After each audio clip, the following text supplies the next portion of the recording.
Yeah, there it is. Okay.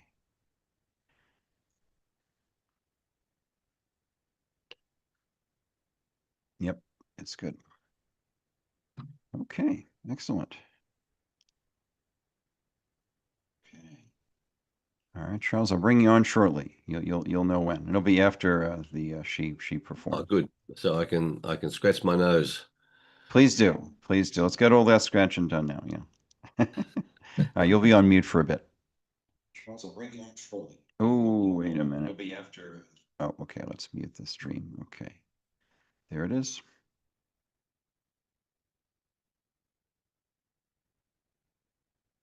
Welcome, everyone, to Mondays with Michael. So good to be with you. A warm welcome to all, wherever you are. Hello, Carol, and everyone else on the live stream, on whatever platform you're viewing us on. Please introduce yourself. We'd love to hear from you. And if you're on our Zoom link or watch page, you can ask questions of myself or our wonderful guest today, who I'll introduce in a bit. But first, we have an extra special guest here today. Very impromptu. As some of you know, my first career back in the day was music, and I've made a very good, wonderful, incredibly talented musical friend who was with us today, visiting from my original home state of New York. And she's going to be doing a house concert for us in a couple of days on Wednesday. If you're in Colorado, come join us. And she is with us today, live in the quote studio, which which is the office and living room with the Steinway. And this is Cassandra Kubinski. So I'm going to bring her on in just a moment, and we're going to hear from her. And I'm going to play a little of my second favorite instrument after piano is percussion. So I'm going to join her on percussion a bit. But I wanted to give us a proper start today. This is our weekly show devoted to two subjects of natural health and health freedom. This is an offering of the Gaeta Institute for Holistic Health Education. Our motto here is nature first, drugs last, as with our clinic, where we've been treating patients here for 36 years with Chinese and functional medicine. So, welcome to show number 318 for this June 1st, 2026. It was my birthday yesterday, and it's my brother's birthday today. So, this period of time is always special. And we are joined by the wonderful, like ridiculously talented Cassandra Kubinski at CassandraKubinski.com. She is a good friend. She is returning here to do a house concert that we'll be doing here, and she agreed to come in from her. She pulled her out of her luxury hotel to come and play for us today. So we're really delighted to have her. And after she plays, I'll introduce our guest for conversation today. So let's give a warm Mondays with Michael welcome to Cassandra. Sam Kavinsky, and I'm so super happy to be here, especially for all this birthday energy. I'm excited for that. Um, yeah, I do live in upstate New York, Saratoga Springs. So in case anybody on the broadcast is in that direction, give me a little shout out. And I do perform all over the place. I've performed. I always say I performed in living rooms from outside of Sydney to Jamaica to LA, and I've also been lucky enough to do some bigger venues like Barclays Center and Cafe Lena, which is a really well-known folk music spot in my town, and just lots of other places. So I'm gonna play you guys a song today that's called "Cradle the Moon," and I was noodling away on it before we started this broadcast, and I kind of tried to write it off like, no, Michael, this is an old song. I can't do this song because it's old. But I think it still really resonates. I wrote this song when I was in a bit of a confused and striving time, just starting out in New York City, and not really sure if I was going to make it there or make it anywhere. And I did at the time. I had a person in my life that really helped me to feel like what I wanted was possible and to feel like my dreams were possible. So I originally wrote this for him, and then later on, I was fortunate that this song, in the magic of the universal serendipitous internet, made its way to Billy Joel, who's my probably favorite songwriter and artist. Ditto. Yeah, I mean, he's just like, we could do a whole podcast on That's him. right. And yeah, so Billy actually reached out to me because of this song. So that was a very crazy, crazy story. So I'll play you guys that, and I'm happy Michael's going to join on percussion. Cradle of Moon. Here we go.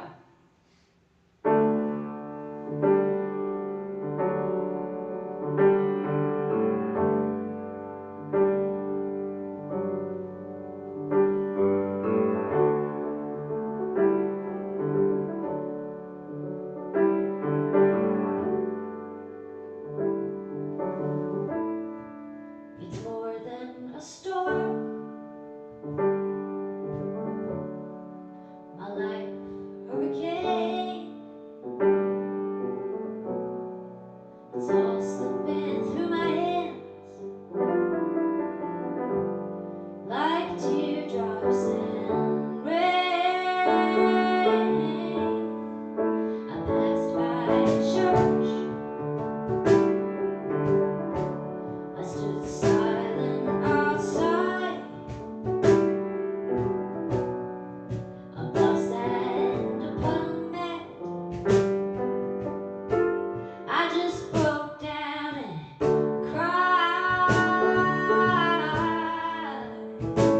and I get so defeated just trying to hold on when I can't hold my head up, my spirit is gone, and I come home to you when I'm safe in your arms. I can't hold the sun and cradle the moon,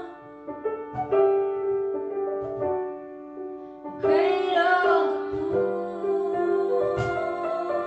Yeah. See, I get so tense, but you show me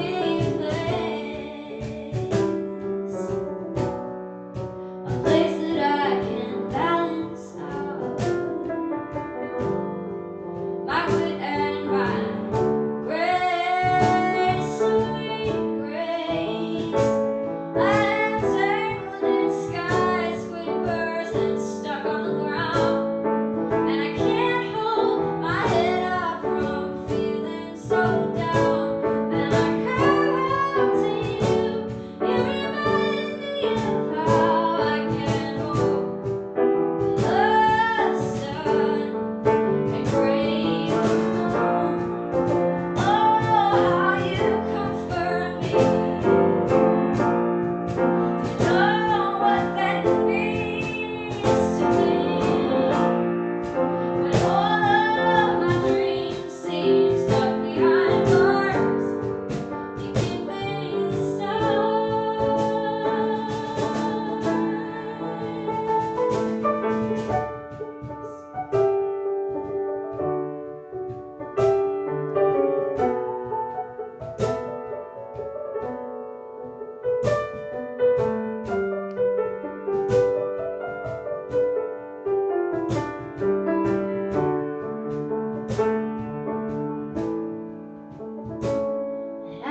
That's the way to start the day off. It First the sure hype, is. It and sure then some music. That's right. Wow. So wonderful. So CassandraKabinski.com, lots of music there. She's recorded several albums, played all over the world, and we are just honored to have her here today. So thank you, Cassandra. Absolutely wonderful. All right. Good. All right. Thank you. Well, I guess I'll find out where Bogdan is, if he's coming back. If Okay. he's coming to pick me up. Very good. Very good. Excellent. All right. Well, that was a super treat to hear Cassandra and start off our show today. And yeah, and if you're in Colorado, come join us on Wednesday. Yes. Cassandra's playing a house concert right here, and you'll be able to see where all the magic happens here at the school and at the Institute, and we'd love to have you. So CassandraKabinski.com. I'm going to give you all a link in the chat, so you can just click right on the link to see her website, get her albums, and she is, as you can tell, incredibly amazing, gifted singer-songwriter.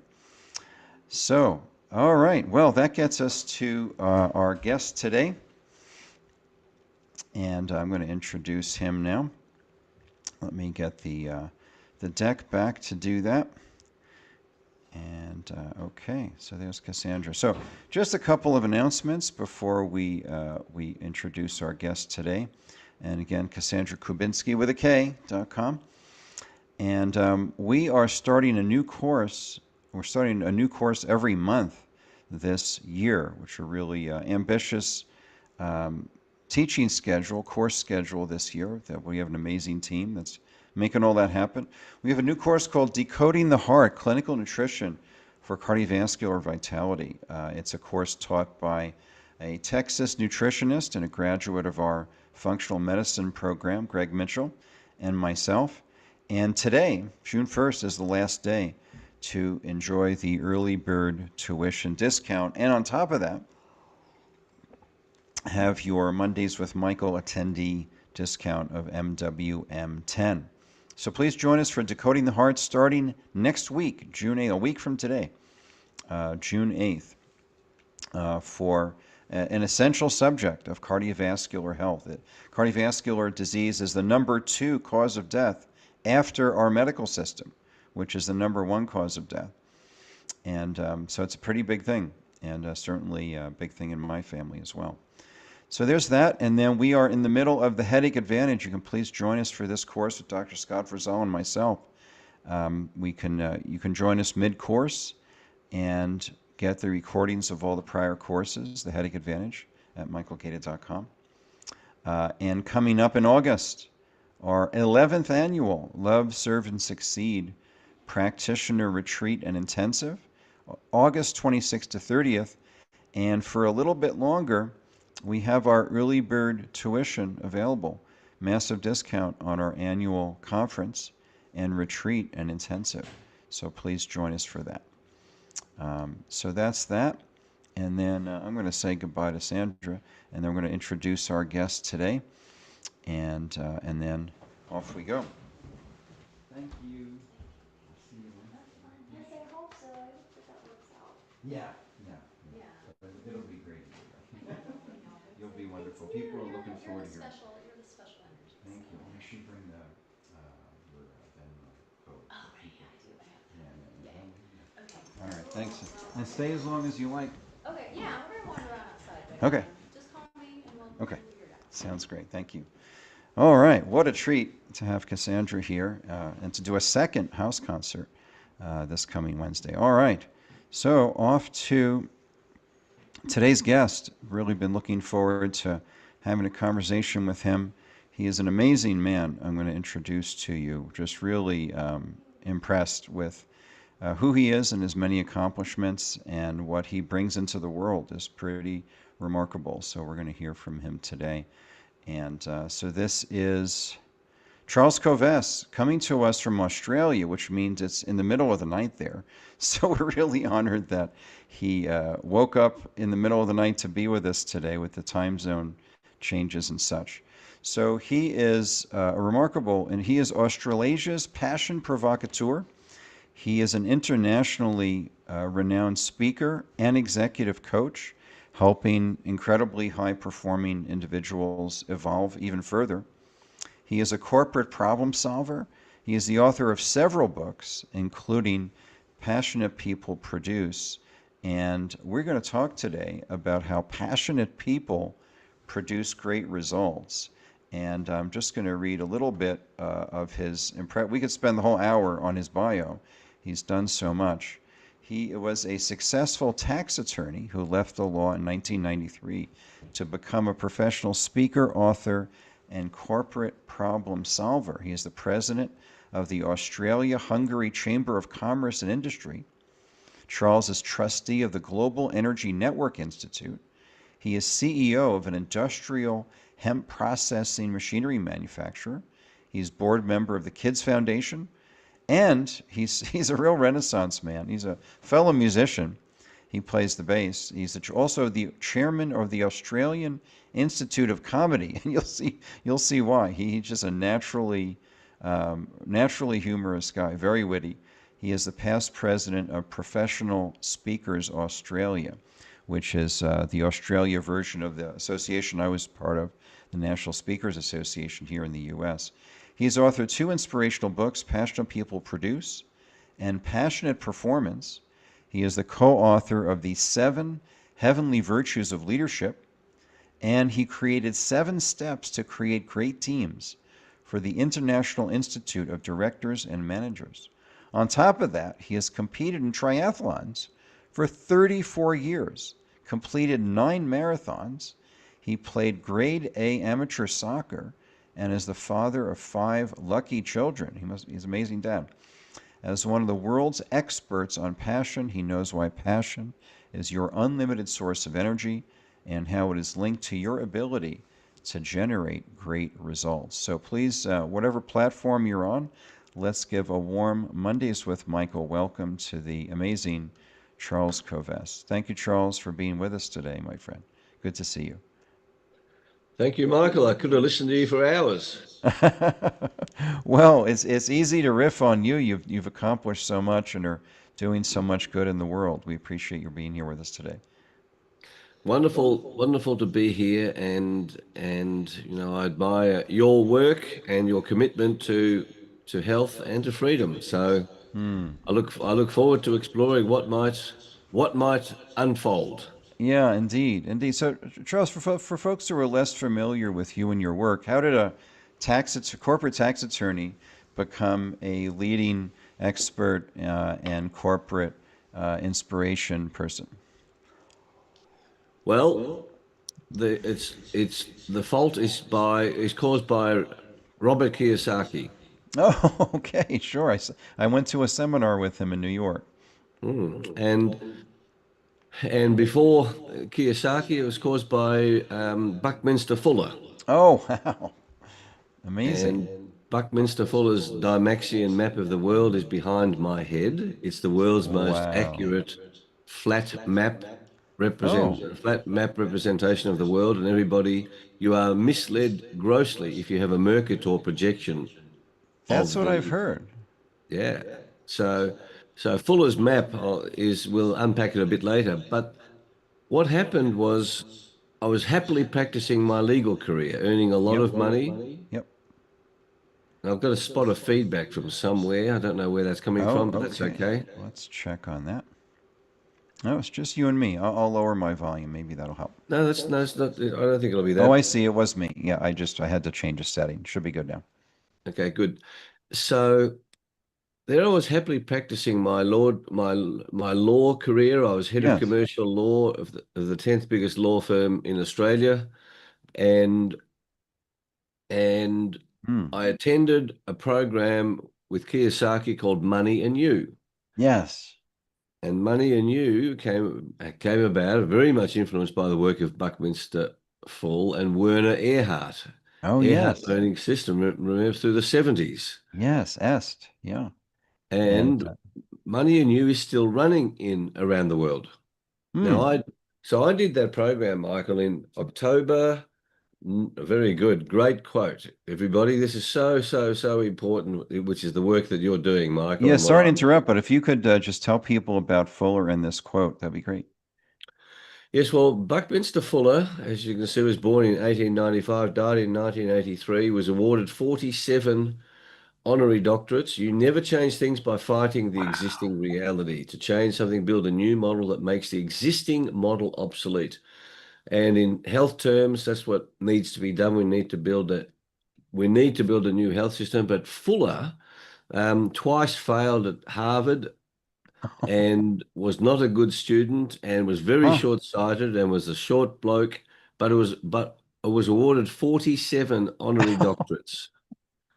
And he dedicated his life to he was going to commit suicide at the age of 32 by walking Mm. into, I think it's what's the lake at main lake at Chicago, Lake Michigan, is it? Michigan, yeah, that's right.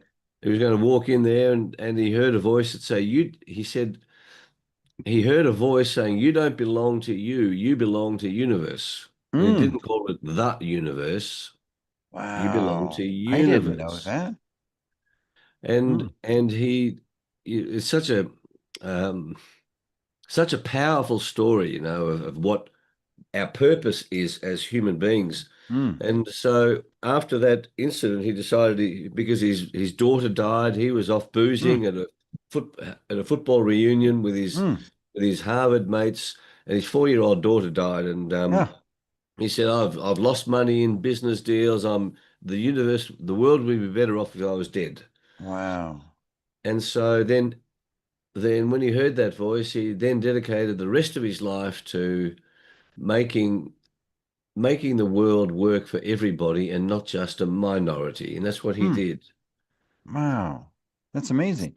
So what was your connection to his work, Charles?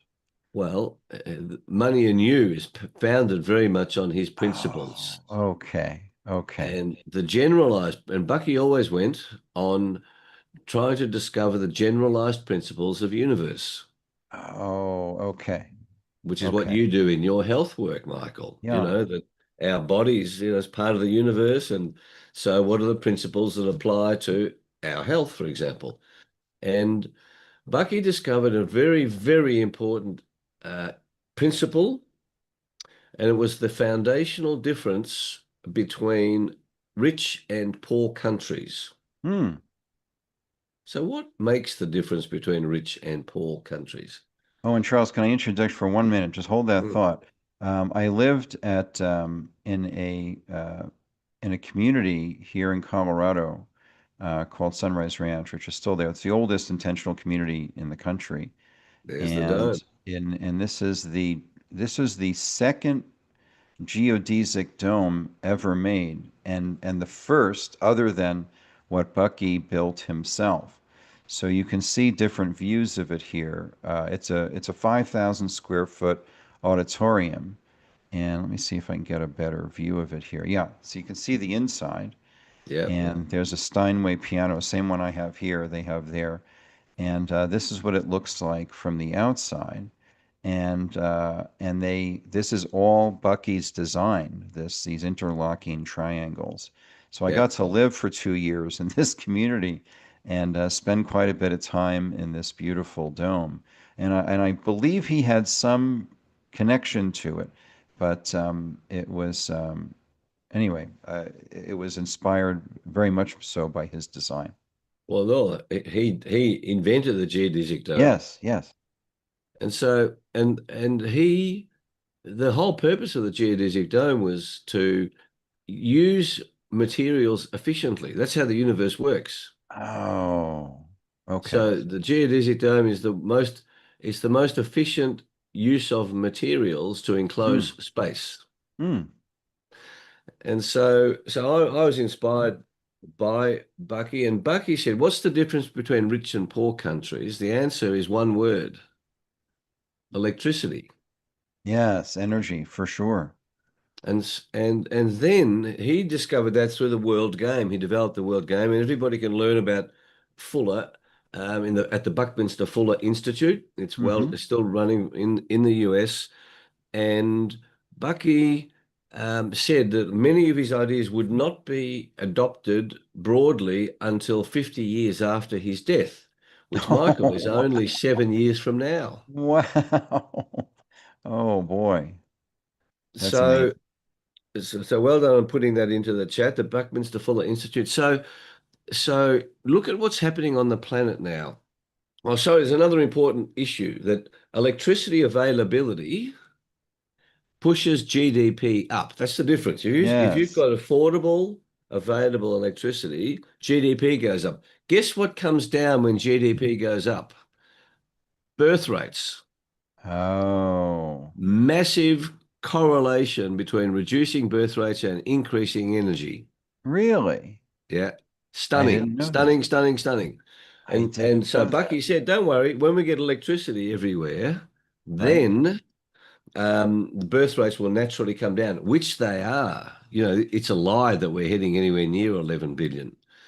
And Right. so, and so when you look at the game plans of the fraudulent climate emergency, which is Yes, yes. about making electricity unaffordable, Right, unavailable, exactly. it is my considered view that the attacks on the climate are deliberately part of hollowing out the middle class so that Hmm. the elites can control because they can't control the middle class because the middle class have their own resources. When you are poverty stricken, you Right. cannot push back against the system.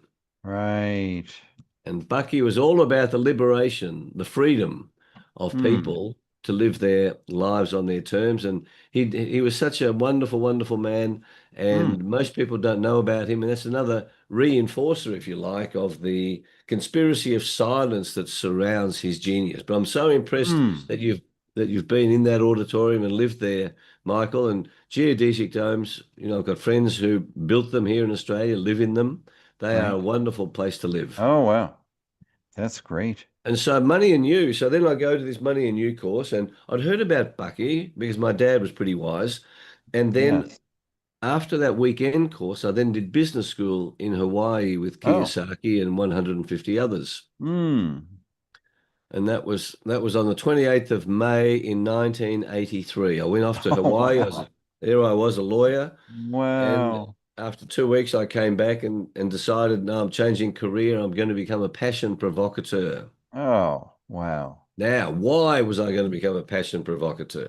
Yes. Because all my life I knew what I wanted to do, which was to be a lawyer. Hmm. My identity was as a lawyer. Yes. And I had four children, the youngest of whom was 7, the oldest of whom was 11, Okay.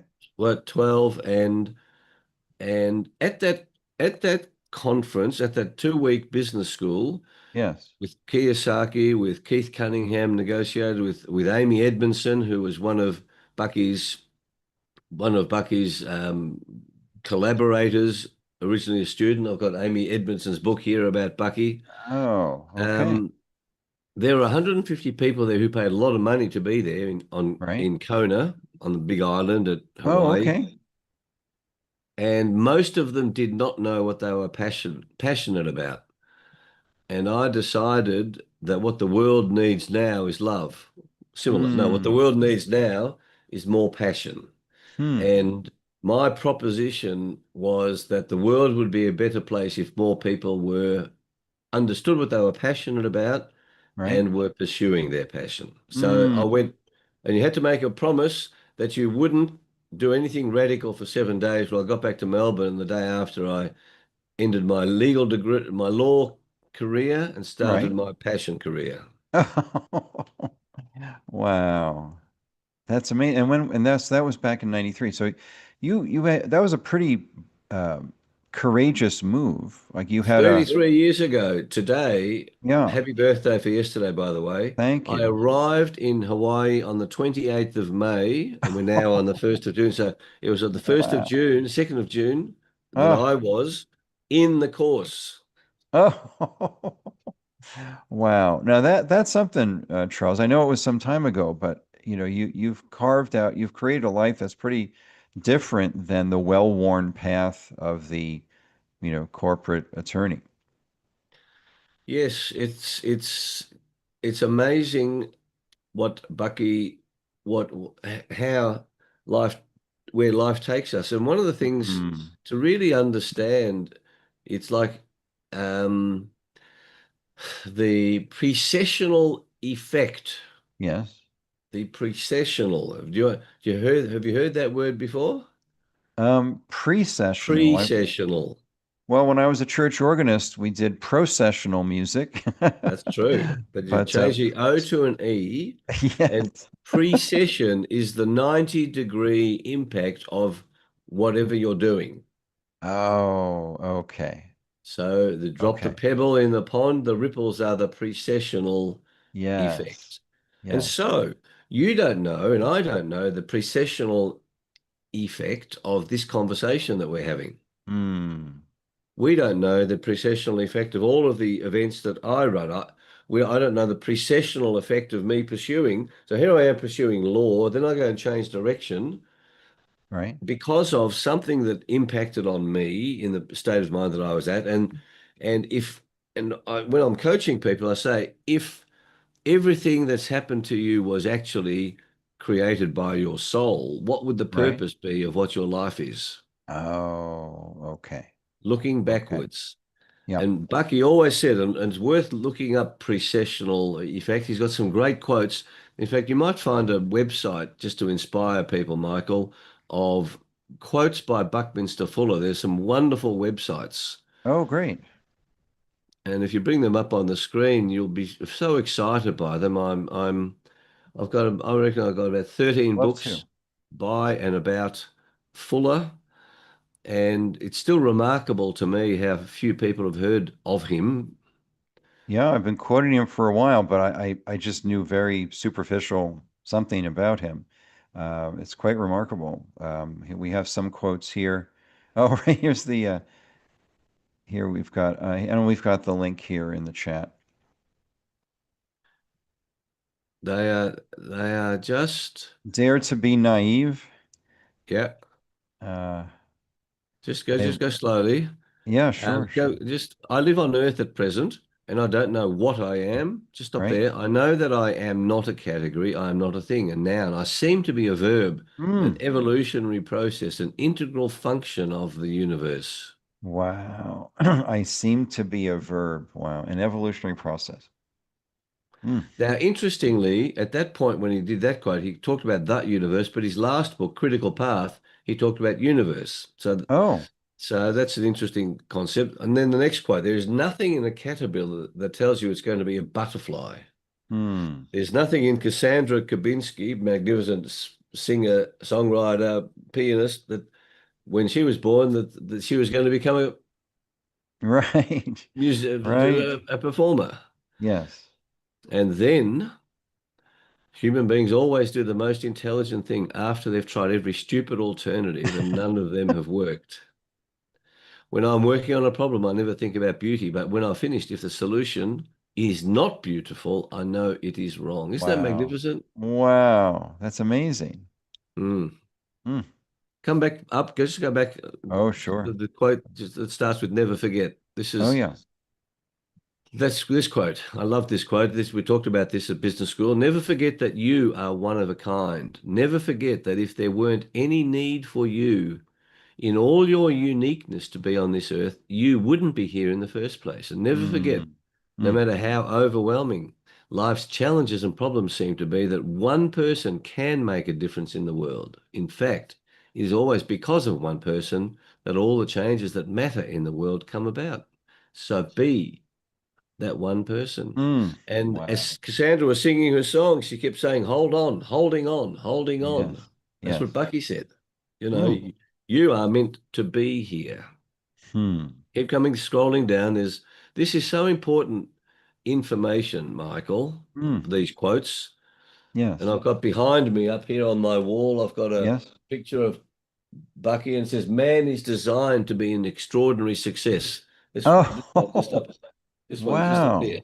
He said that. Wow. Man is designed to be an extraordinary success. So then you come to this question. Here's a crucial principle Yes. that I teach for 33 years. So Yeah. And we'll come back to the journey, but I came back from business school and left, and because Bucky said there were six big industries of the 21st century. Oh. One of them was education. Hmm. Another one was energy. Hmm. Um, and there were four others. I've got them Sure, written sure. down. But I decided to become an educator, a passion Hmm. provocateur. Now, Bucky also taught this. And think about problems, because Cassandra was talking about holding on. Right. And people are overwhelmed by their problems. Hmm. What's your reward for solving problems as a human being? Well, I guess the solution, Hmm. you, Bucky said, you yes, change something for the better by yep, solving a and problem. gives you satisfaction. You feel good. You've solved the problem. Right. And Bucky said, your major reward Right. for solving your problems is not peace and happiness and satisfaction and progress. Your major reward for solving problems is bigger problems. Oh, right. The top of one mountain is the bottom of the next. Yep. If you prove yourself capable of stewarding something small, then universe will give you something larger to take care of. And so when we embrace that idea that our reward for solving problems is bigger problems, Hmm. then guess what happens? You're smart enough to work this out, but I'll speed it up so you don't have to worry. Please do. My job to think. Yeah. Why are most people unhappy? Because Hmm. they got problems. You think about it. You talk to Hmm. anybody. Why aren't you happy? Hmm. I've got problems. I've got money problems. I've got relationship problems. I've got health problems. You know, if it wasn't for this, I'd be happy. Hmm. And if what Bucky says is true, and I absolutely believe it to be true, then having this model that the only time you're happy is when you are problemless, Hmm. that's a very, very disempowering way to live life. Right. Right. And so my proposition is number one, Michael, you deserve your problems. Hmm. Hmm. Number two, you created your problems. Number three, you are responsible for your problems. Number Yes. four, if you didn't have problems, you would die of Alzheimer's, dementia, or boredom. Hmm. Right. Well, And yeah, I mean, it makes sense that we have, if we're not creating, if we're not, I guess, solving or contributing or changing for the better or something in some way, whether it's a child or a venture or something that there is a lack of meaning, of purpose, of satisfaction, of purpose. mm. and so and so if you are not, that's exactly what you're self-absorbed, and you've stopped. And so he dedicated his life, as I said, to making the world a better place, Mm. to make the world work for everybody and Hmm. not for a minority. And so when we adopt that, Michael, here's where it leads to. This the secret to being happy. And Right. it's four words. Okay. The Dalai Lama also talks about it, so do all the philosophers in history. Choose to be happy. Hmm. Don't wait for circumstances to be perfect, Hmm. which is what most people do. Hmm. Now, then coming back to then, so what are perfect circumstances? And the question is, well, are you more productive? Are you more able to produce results when you're happy or unhappy? Well, for most people, when you are happy. Yes. Yes. Now, there's another element that comes into this, which is success. You know, Hmm. man is designed, like he says, man is designed to be an extraordinary success. Hmm. So, what does it mean to be a success? And the best definition of success that I have found, and Yes. I've adopted it, I Yes. teach it from Earl Nightingale in his famous speech, Hmm. The Stranger's Secret. Right. Now, can you remember what The Stranger's Secret is? Most people can't. It was the first platinum selling record of the spoken word in 1957 or 58, thereabouts. Oh, wow. So Earl Nightingale, what the strangest secret was this: you become what you think about most of the time. That's right. I remember that. Yes. And he called it the strangest secret because it's not a secret at all. But most Hmm. people don't know it. Hmm. So you become what you think about most of the time. Hmm. And so one of my principles for everyone is to guard your thoughts. Yes. Yes. Don't wallow in crap. Hmm. And so if I become what I think about most of the time, then what do I want Right. to think about? And then in that same speech that's readily available on the internet, one of the best versions is with commentary by Mark Victor Hansen, the co-author of Chicken Soup for the Soul Oh, series. okay. Okay. Um, his definition of success was this: success is the progressive realization of a worthy ideal. Oh, wow. Wow. Suc- Success is the progressive realization of a worthy ideal. Hmm.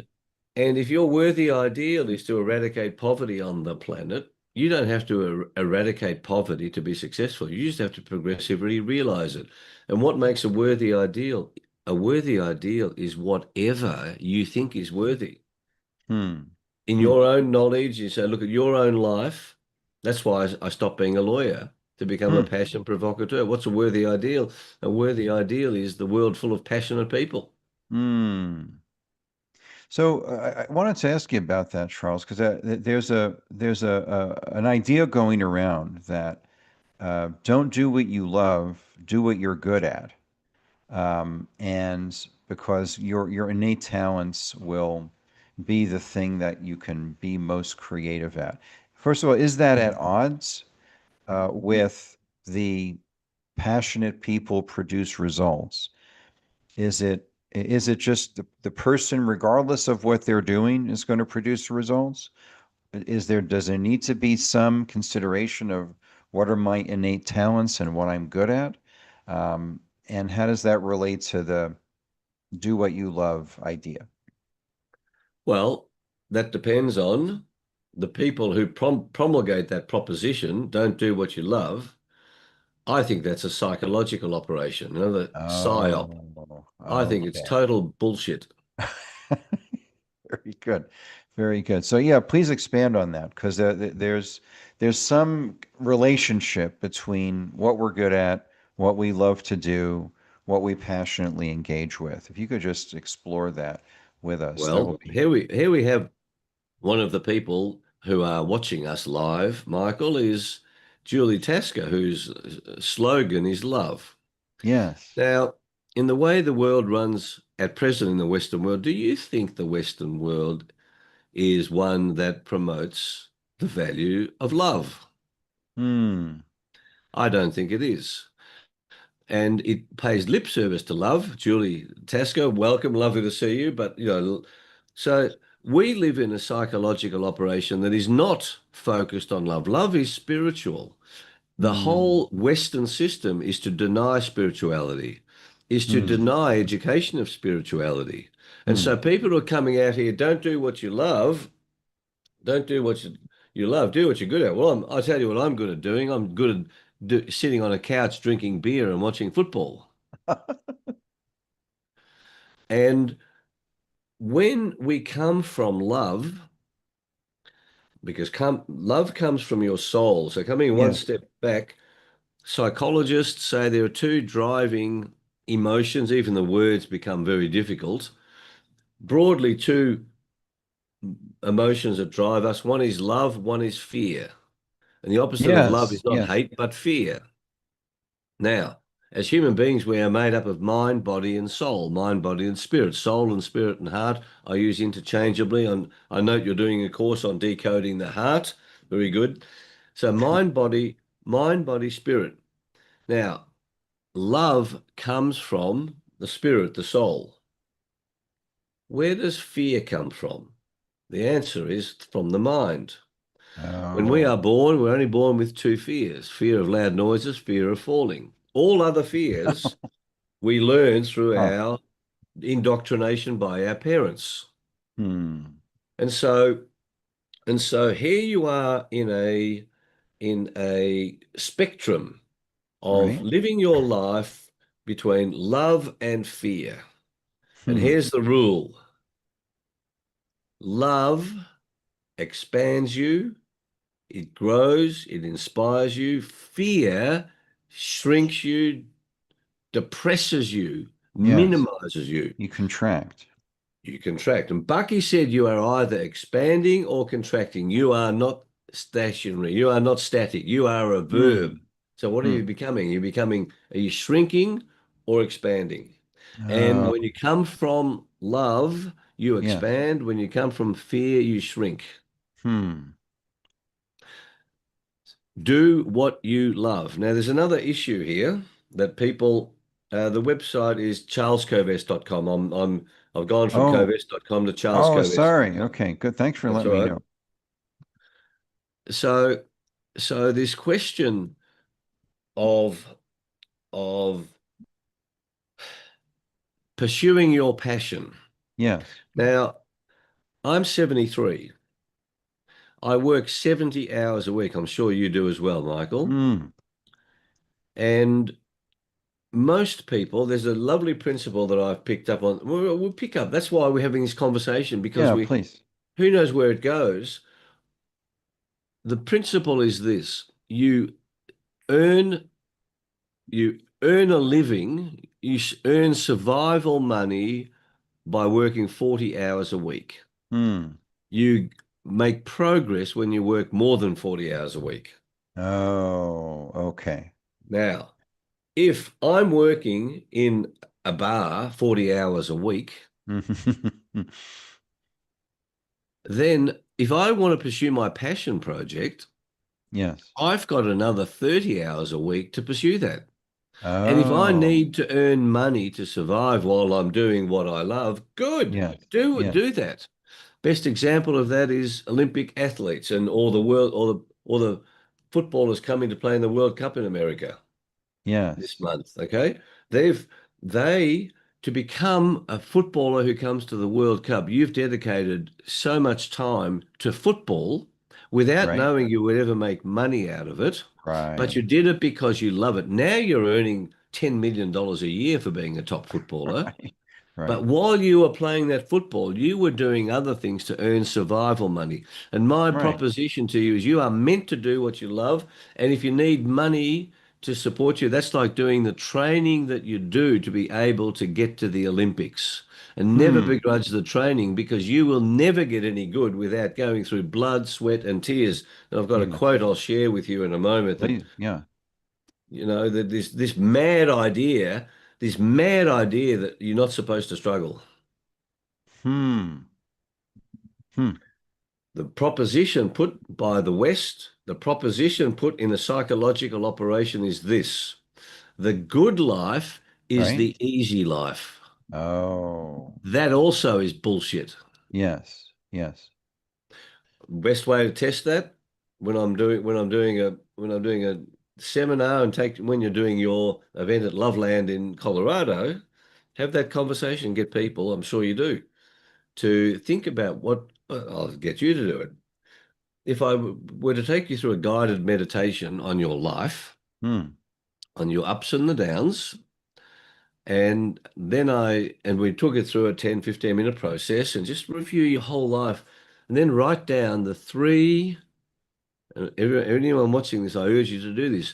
Yes. Write down the three achievements of which you are most proud. Hmm. Not one of you would write down something that was easy. Oh, right. Right. You wouldn't. It's not Hmm. a, it's if I showed you my Olympic gold medal Yes. and you'd say, "Wow, that's amazing. Where'd you get that?" I bought it. Hmm. Nothing that is easy is an achievement. Now, guess what happens Right. if you sell people on this idea, particularly through drugs? You see, drugs solves the problem of difficulty. Take drugs, life becomes easy. Oh, okay. And so you make life easy you become incapable, incompetent, and you become a puppet in the desires of the elites and the globalists and governments. You Mm. are unable to live life on your terms. Hmm. Hmm. The only way we become competent is through blood, sweat, and tears. Yes. Right. Yeah. So love, so do what you love is precisely what we're meant to do. And those who Mm. say it's passion and love, it's not the way to go forward, that is, they are deliberately disempowering you. Right. Now, Charlie, is there a perspective on that where if you do what you love, you do what you're passionate about, is that usually going to be what you're good at? Absolutely. Yeah. Why? Because passion, my definition, and because of my 33 years of work in it, I reckon I'm a bit of an expert on it. Yeah, for sure. Passion is a source of unlimited energy from your Mm. soul, your spirit, your heart that enables you to produce extraordinary results. Mm. Passion is a source of unlimited energy Mm. and extraordinary because most people are not passionate. Right. So when you tap energy, the whole planet runs on energy. The universe runs on energy. You have Yeah. access to that through your soul. Mm. And the reason why passion is so important, is coming back to Bucky, is because passion is a indicator to you. It's a clue to what your life purpose and meaning is. Mm. So passion is a Hmm. street sign to the suburb of your purpose. Okay. Wow. Wait, could you say that again? Passion is a street sign to the suburb of your purpose. Wow. And you Hmm. follow it. Okay. And now the processional effect, remember, you go, I'm passionate about playing music. And then when pursuing that career, there's the ripple effect of what I do. And as I'm pursuing that, I then meet somebody who, as I did through Robert Kiyosaki, who then leads me on, like, I'm going in this direction. And then I'm doing different processional effect. Hmm. You don't have any idea. I don't have any idea of that ripple effect of what we're doing. But I've Hmm. had people come back to me, and I'm sure you have as well, the people that you've taught health solutions for so long, they've come back and said, you've changed my life. And it's Hmm. kind when people say it, but I haven't, because we change our lives. We're Hmm. inspired by others that we meet. Hmm. So the other issue with energy is this: your productivity entirely depends on energy. And I could see that Australia's GDP, America's gross domestic product, was a function of productivity, which is entirely a function of human energy. And if you Hmm. tap into your soul, you've got far more energy than if you are just physical, mental being and you ignore soul, Hmm. ignore spirit. Hmm. Hmm. Now, there's a wonderful article by John Colvin, Colvin, in Fortune magazine in 1996, 3 years after I left my legal career, 30 years ago. What It Takes to Be Great. See if you can find it. It's a Mhm. magnificent article. What It Takes to Be Great. And Colvin in Fortune magazine did this wonderful analysis of who's great. Hmm. Yeah. And no one, he concluded, becomes great without hard work and discipline. Hmm. Now, do you think society in America promotes hard work and discipline? I don't. Hmm. No. Nobody becomes great without hard work and discipline. Colvin's article, Colvin, Yep.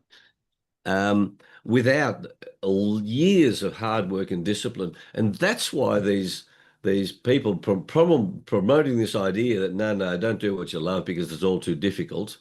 They are Hmm. denying, they are denying human beings this opportunity to live a life of purpose, to live a life of deep joy, to live a life where you are happy every single day. And Michael, I think that's how you live your life. You do enjoy Hmm. your life. And I Yes. promise you, I enjoy my life. I am Yes. happy and I'm in the midst of a bucket load of problems. Oh, okay. Okay. Oh, I found it. Hmm. I'm in the midst of a bucket load of problems and I'm happy. And I promise you, Hmm. you can be happy you can be as happy as a pig in shit.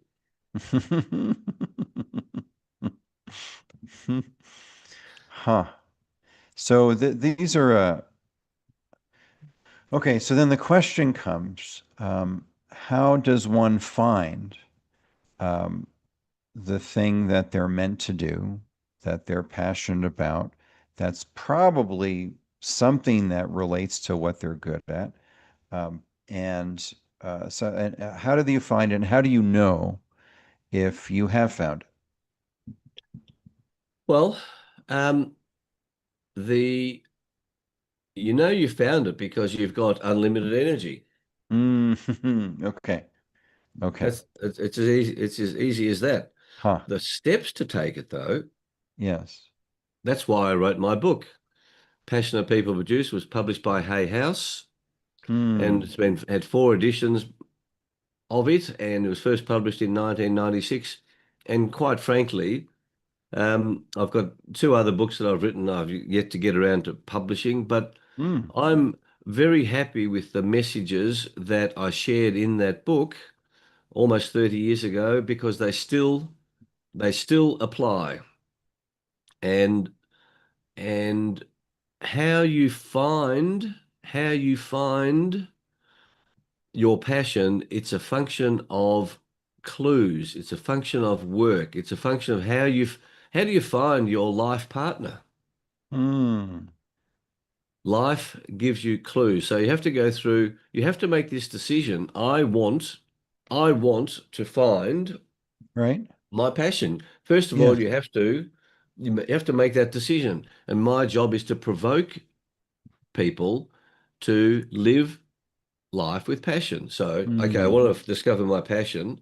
Then you have to become the seeker. I've got 17 steps. Anybody who anybody who wants to get the 17 steps, I think I'll put them into the chat here, Michael, for you. Sure.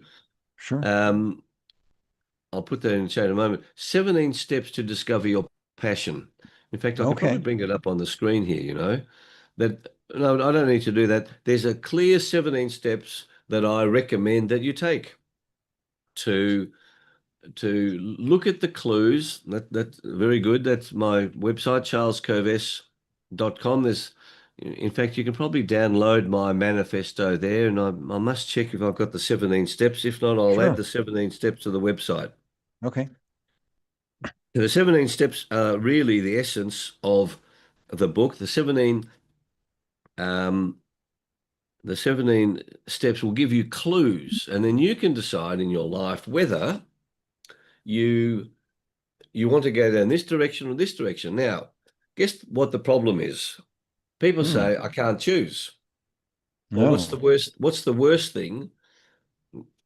What's the worst thing to if you choose? You get it wrong. And what did Bucky say? You get everything wrong until you get it right. Hmm. Hmm. No skill, and you as a musician know this perfectly well, no skill that anybody has did they learn without making mistakes. Hmm. So Hmm. if you make a mistake saying I'm passionate about this and you go and pursue something for 3 years and you decide you're not passionate, good, you change. What's the purpose of this life? Coming back to this question of success. Success is the progressive realization of a worthy ideal. What is a Hmm. worthy ideal? And say, well, the worthy ideal is for me to become a concert pianist. So you go and pursue that, or to become an NFL footballer or Hmm. NBA basketballer, and you dedicate your whole youth to doing that. That's what I want to do. That's what I'm passionate about. Not many people make it. Hmm. Is that person who didn't make it, or the person who didn't win the Olympic gold medal, a failure? And no, because Bucky said, there's so much history around this. The Yes. when are you a failure? The only time you're a failure is when you cease to participate. Hmm. The only failure is the failure to participate because we can't actually agree on what the purpose of life is. What Hmm. Why are you here? You have to make that decision. Yes. What is the purpose of your life? Hmm. So this deep consideration of our lives, of taking these 7 steps. What gave me the most joy? What makes me angry? What inspires me? Leads to a number of big picture purposes that I list in my books, in my books. Yeah. So there's me playing a double bass on the back of my second book, Passionate Oh, Performance, that's great. and and I would run through this. To ask this question: why are we on the planet? Hmm. Why? What's the point? Hmm. And because there's no agreement about it, the Catholic Church, I was raised a Catholic, the Catholics would say, well, Yep. your Me sole too. purpose here is to be here and get to heaven. Well, Hmm. that's not much of a purpose. Um, Right. so here is what might be, and again, when I'm running longer seminars, I'll take Yeah. people on a journey and think, well, why Sure. are you on the planet? For some people, the purpose is to be remembered. Hmm. Another one, to make the world a better place. Hmm. Another, to create order out of chaos. Hmm. People suffering from TDS would be to get rid of Donald Trump. That's right. Another one, this is generally this is from by sex maniacs, to ensure the survival of the human race. There you By the go. way, there's been a massive collapse in fertility rates. I'm sure you Oh, it's know. terrible. Yeah, we're down to 1.56 in the US. It's worse in Europe. Replacement rate is 2.1. Yeah. So So that might be the purpose, your purpose. Whoever's listening Yeah. to this, go, why am I on the planet? That's what Bucky said. Universe made you because you've got a job to do. Your job is to discover Mm. that. Okay. Another one, which I have adopted for me, which Yeah. is to learn and grow. Hmm. My purpose on the planet is to learn and grow. This is a Hmm. learning experience and Hmm. growing. And if I'm going to grow, my problems will inevitably get bigger and bigger. Hmm. Which is a sign of success. Which I am a success. Yeah. I'm absolutely very comfortable with the proposition that I'm a success, Yes. and this success and happiness is interchangeable, because if I'm successful, I'm happy, and if I'm happy, Yes. then I'm a success. Yes. Yes. That's right. So another purpose might be to discover why we are here. Bucky did dedicate his life to that, to discover why we are here, to discover how the universe functions. Yes. Another to could be to have a better life than my parents. My parents were refugees from Hungary to get away from communism. Oh. And so Wow. I speak Wow. fluent Hungarian. I'm very heavily, you know, working with the Hungarian community in Australia.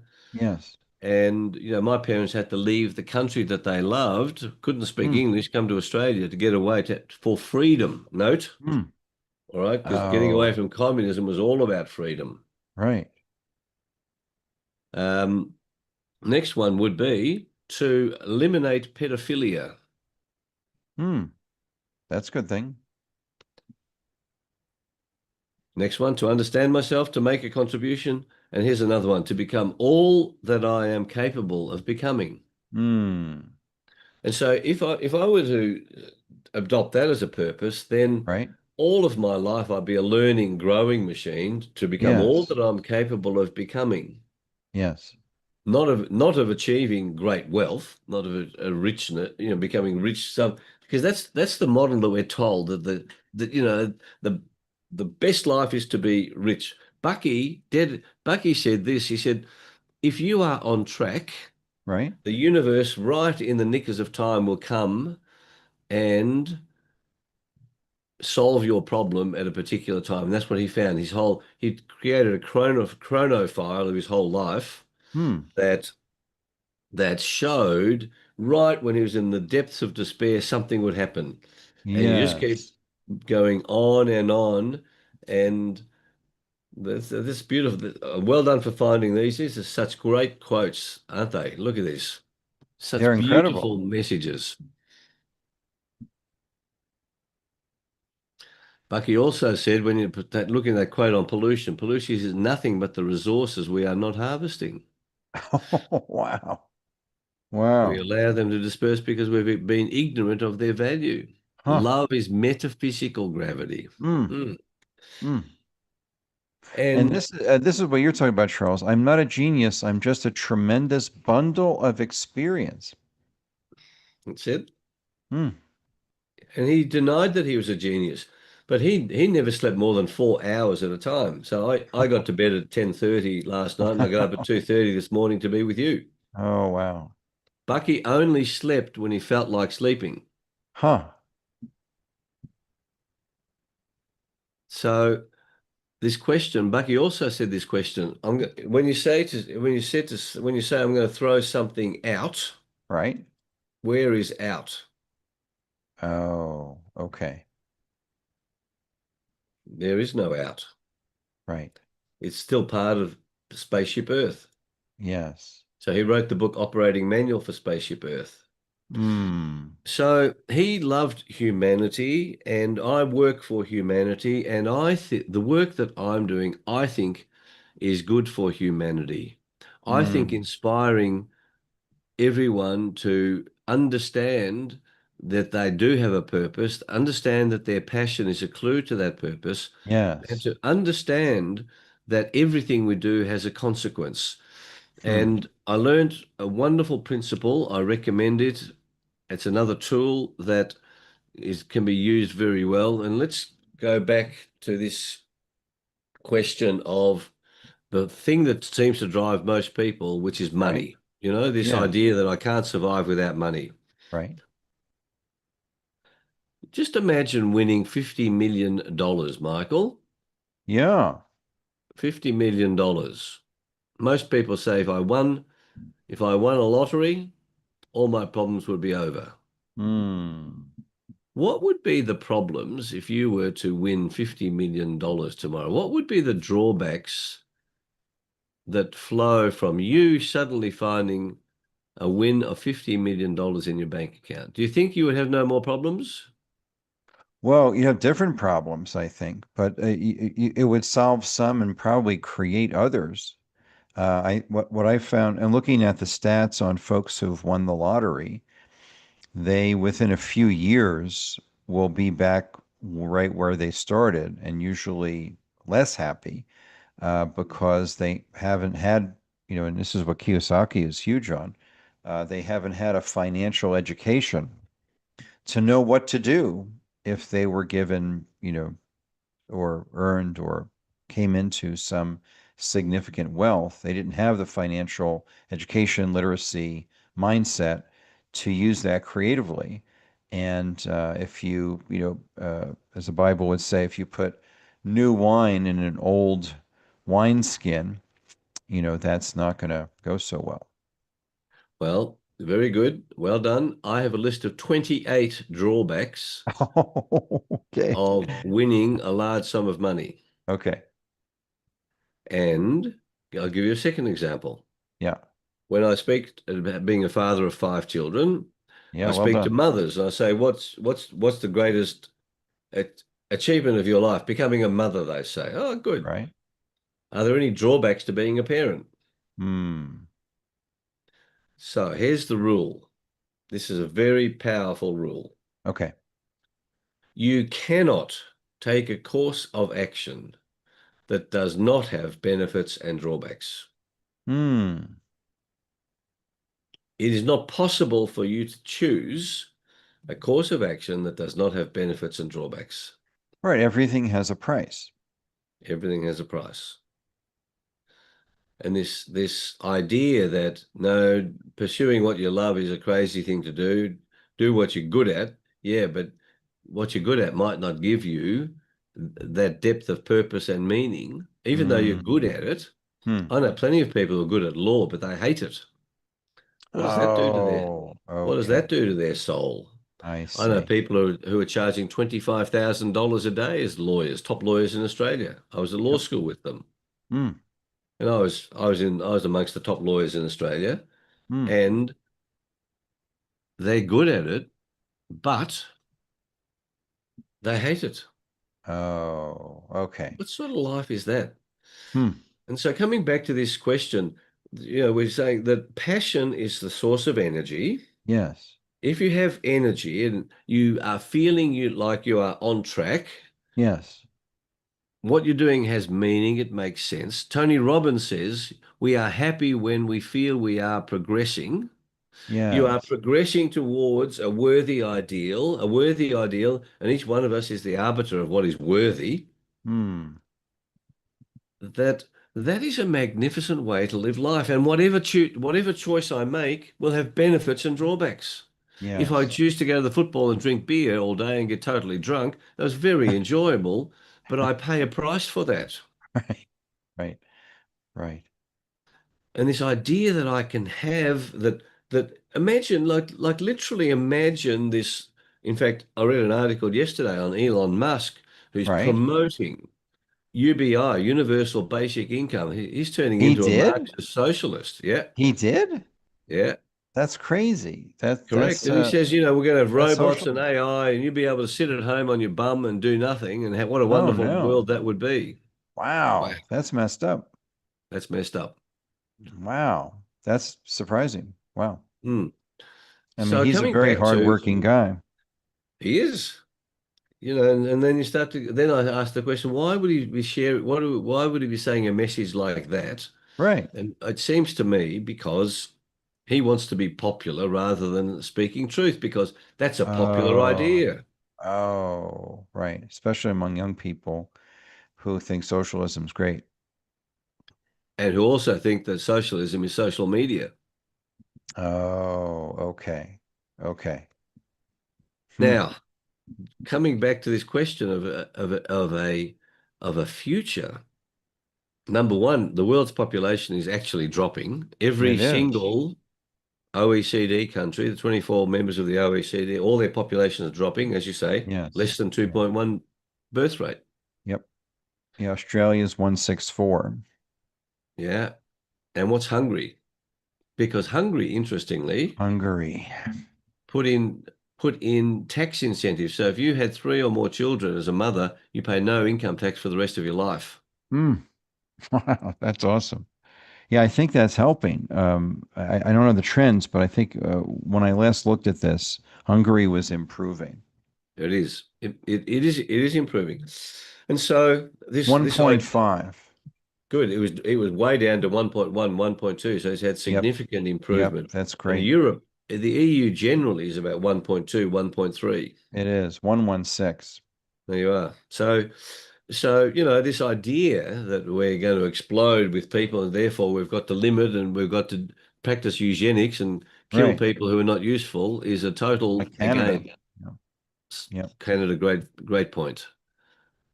Canada, great point. Yeah, the government's like helping kill their citizens. Yeah, it is incredible. And young people now, think about this. Think about this. Julie makes a good point. We need technological intelligence. That's what Buckminster Fuller is about, creating new Hmm. systems. Hmm. And as a passion provocateur, I am a tool of universe. In fact, I look at me as a trim tab of Bucky. See, Bucky spent his life Oh, inspiring people to do precisely yes. what I'm doing. Yes. He said, you Yes. have a purpose in universe. Find what that is. Hmm. And I think this when you live life on this terms, you then say, I say, passionate people produce great results. Yes. Yes. And so the results will depend on what your worthy ideal is. You're pursuing that worthy ideal. And Right. then those great results might not happen in your own lifetime. Hmm. Okay. Think who do you often think of? Take musicians. In fact, I'm working and I'm on a crowdfunding exercise on a Broadway style musical program on the life of Beethoven. Oh, really? The script is written, and if any, Wow. I'm looking for, I'm one of my Wow. clients has written the script. The music is based on the music of Beethoven, of course, so there's no Oh, copyright, and there's never wow. been a musical done on his life. Can you believe that? Wow, that's amazing. Yeah, if Now, you do you have think? a link to your funding thing. I'm sure folks might want to contribute to that. Yes, it is L Van B. There it is. Well done, Michael, for finding Jeff as Jeff Colvin, not John Colvin. Well done. It's a wonderful, wonderful article. Deliberate practice is a wonderful concept. Now, Beethoven, you know, look at the results that he produced and what a life, what sort of person he was. He was a bit like Hmm. some of the apostles of Jesus Yeah. Christ, who were Yes. not perfect human beings. Right. Right. Yeah, life chooses people as they are. They don't have to be perfect, but choosing people who are willing to engage more than folks who are perfect in some way. Can you have a look at lvanblive.com? Oh, sure, sure. Yeah, See if that's the right address. lvanblive.com. here it is. Oh, wow, Road to Joy. I'll put it up. Oh, Please. that's awesome. Wow, I love Beethoven. I love Beethoven. And on May the 9th, there it is. Hmm. So everybody, please have a look at that. This is a very serious undertaking. There's Ian Burns is the script writer, and I think I appear somewhere on the website, and I'm Sure. helping them. And my job, I think under team, if you go to team Oh, on yeah. the toolbar,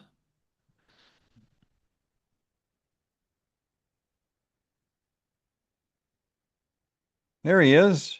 there he is. Well done. So this is a worthy ideal. And, Beethoven, Michael, you as a musician, when you look at his flawed character to become Yes. one of the greatest composers of all time, Yes. and you look at how difficult it is. It's beyond my comprehension how you could write the symphony number 9, the Ode to Joy. Come Yes. sing a song of Yes. joy, for peace shall come, my brother. Yes. How do composers write? You're a composer. How do you I do that? am. It's partly inspiration and partly perspiration. I'll get an idea for a piece, and then I just have to sit down and work it out. That initial flash of inspiration is great, but then you just have to kind of sit down and like, okay, let's work this through. It takes something. And when he wrote that, he was at least partially, or if not very significantly, deaf. I think he was. I think he was totally deaf by that stage. Totally deaf by that stage. Okay. Okay. And Wow. and I've sat through 2 or 3 readings of the script, and Mm. it is a wonderful piece, and it'll be just imagine this story of this man, and it's inspiring, and Tiger Woods. That's the point about Jeff Colvin's article. No Yes. one becomes great without hard work and discipline and many, Mm. many failures. Mm. Indeed. Now, Indeed. let's come back to health. All right. Okay. So where that leads to is you might be passionate, but you're not looking after your body. Hmm.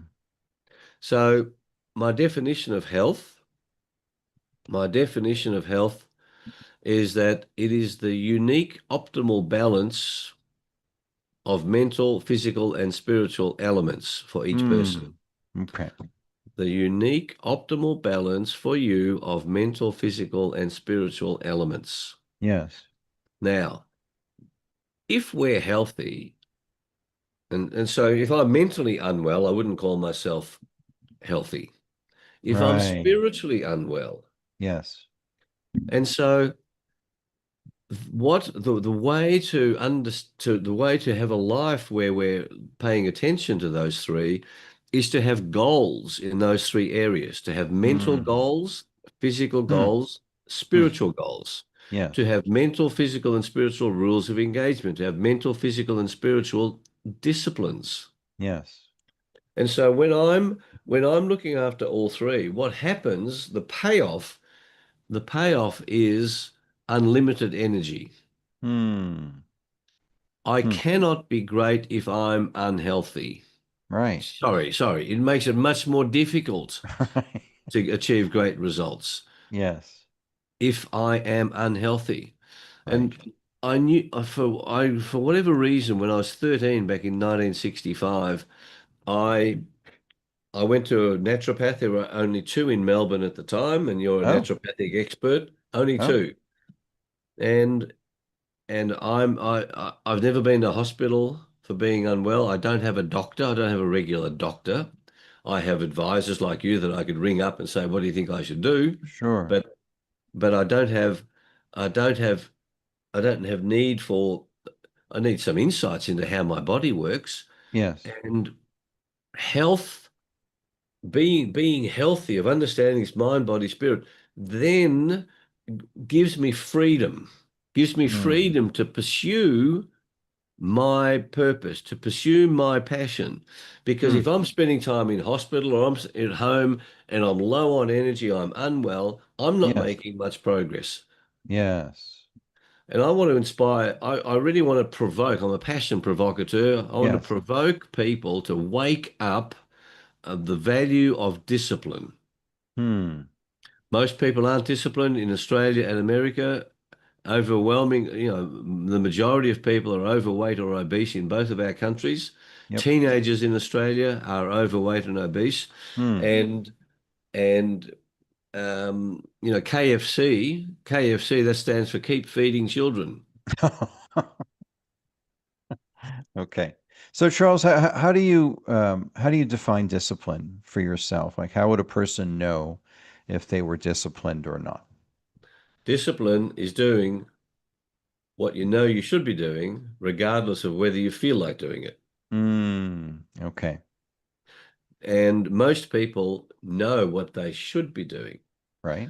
The question is, do people do what they want to do, or do people do what they need to do?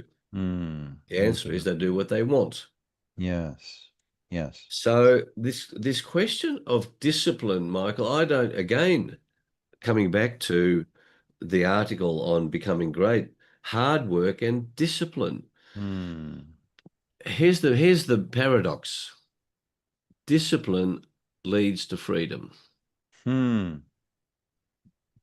Tell me Please where that's elaborate. true, because Please this elaborate. program is about freedom, health freedom, Yes. right?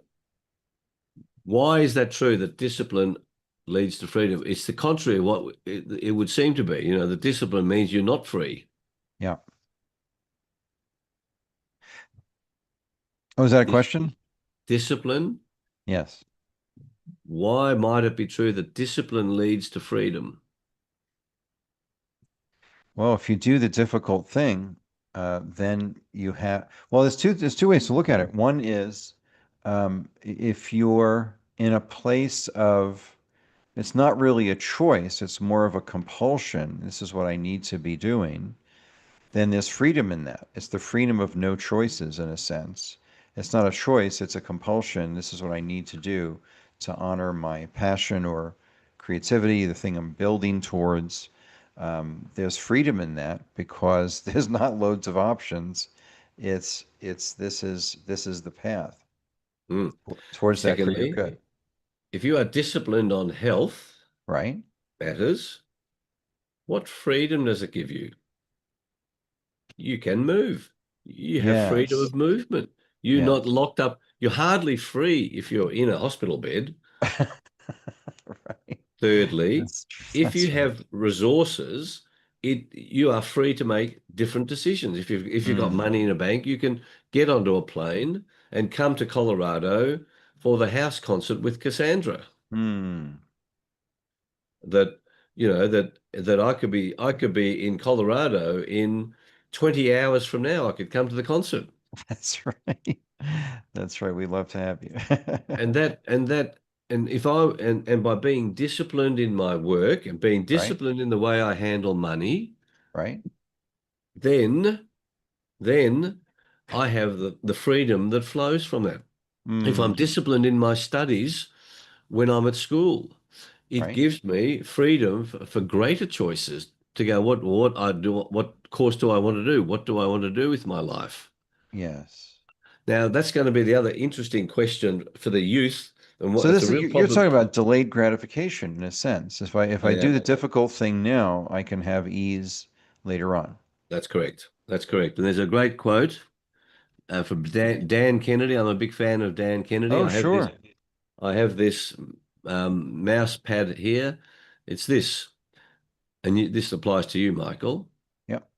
Entrepreneurship is living a few years of your life like most people want, so Right. you can spend the rest of your life like most people can't. Oh, wow. Wow. Huh. Entrepreneurship is living a few years of your life like most people want, so you can spend the rest of your life like most people can't. Mm. Wow. And one of the examples I use of that are migrants to America, to Australia, building a Right. whole new life. They will have university degrees and qualifications from their home country, but they want to get away from communism. Right. Then they will become butcher, baker, candlestick maker, train drivers, laborers, and send their Oh. children to university, and suddenly the rest of the history of their family totally changes, and Mm. they do that hard work, and because Mm. they had a bigger picture in mind, which was the future of their family. Mm. That's Wow. success, the progressive realization of a worthy ideal. Mm. Mm. Now, come to this next question. We talked about spirituality, the pedophile problem, Right. and I want to tell you about Button Heart Bear. Okay. And Button Heart Bear is a unique bear designed to shine a light on the problem of child trafficking for sex and slavery. Mm. The website is foreverfreedommovement.com. And most people are not aware, they weren't aware 20 years ago of the problem of pedophilia. Yes.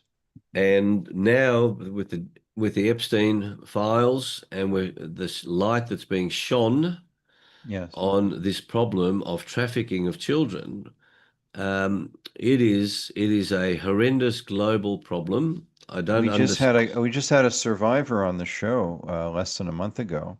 Well, there you are. You're MK for Ultra and Yeah, university research and all the dark stuff.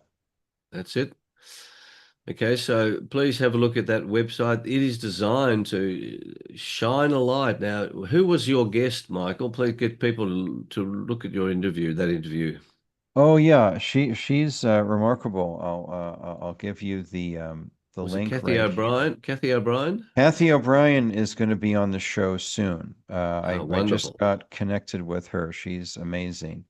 Um, this was Lynn Scott Hagerman, who is the founder of Q Grit, which is really about saving children and ending this scourge of childhood abuse.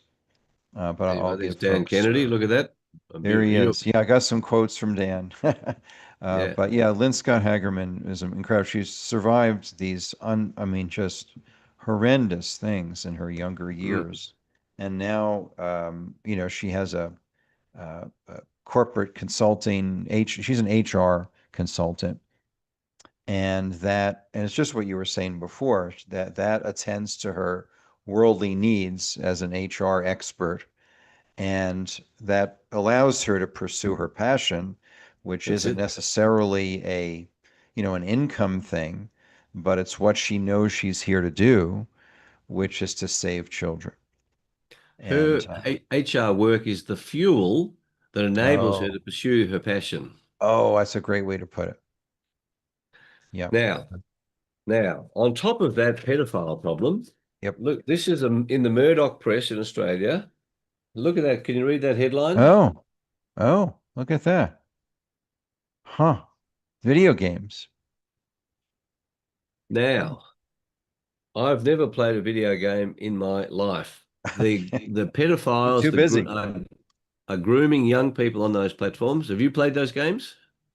In my teenage years, Yeah. So I was a bit older, so I didn't get access to them, yeah, and this was I in don't the play 80s. them. That's correct. Now, there are 3.6 billion people who frequently go online to play games or watch games or what participate in tournaments. Billion? Billions. Wow. Now, here's the next question. Mm. What do you think is the genre of those games? Do you think they're angelic or demonic, to make it a black and white choice? They're super demonic. Correct. Think about what that's doing, coming back to where we started, of The Stranger's Secret. Can you Mm. remember The Stranger's Secret? Yes. You become what you think about most of the time. There are Oh, 3.6 billion people immersed in fundamentally demonic, satanic, violent, evil wow. games. They're not Mm. games at all. They are psychological operations. Mm. And we need to understand the influences now going on to the future. That's why Zoran Mamdani gets elected. That's why young people think socialism is a great thing, because their lives are so for many people without spirituality, Yes. through Game of Thrones. I never watched that show either. Through Right. violent, demonic games, exercises, the whole thinking around it. Yes. Where's the hope for the future, Michael? Mm. Mm. So this problem that exists globally, the job is, what's Bucky's quote that you put on first? The first quote you put on. Oh, the to create to change things, you build a new model that makes the existing model obsolete. Correct.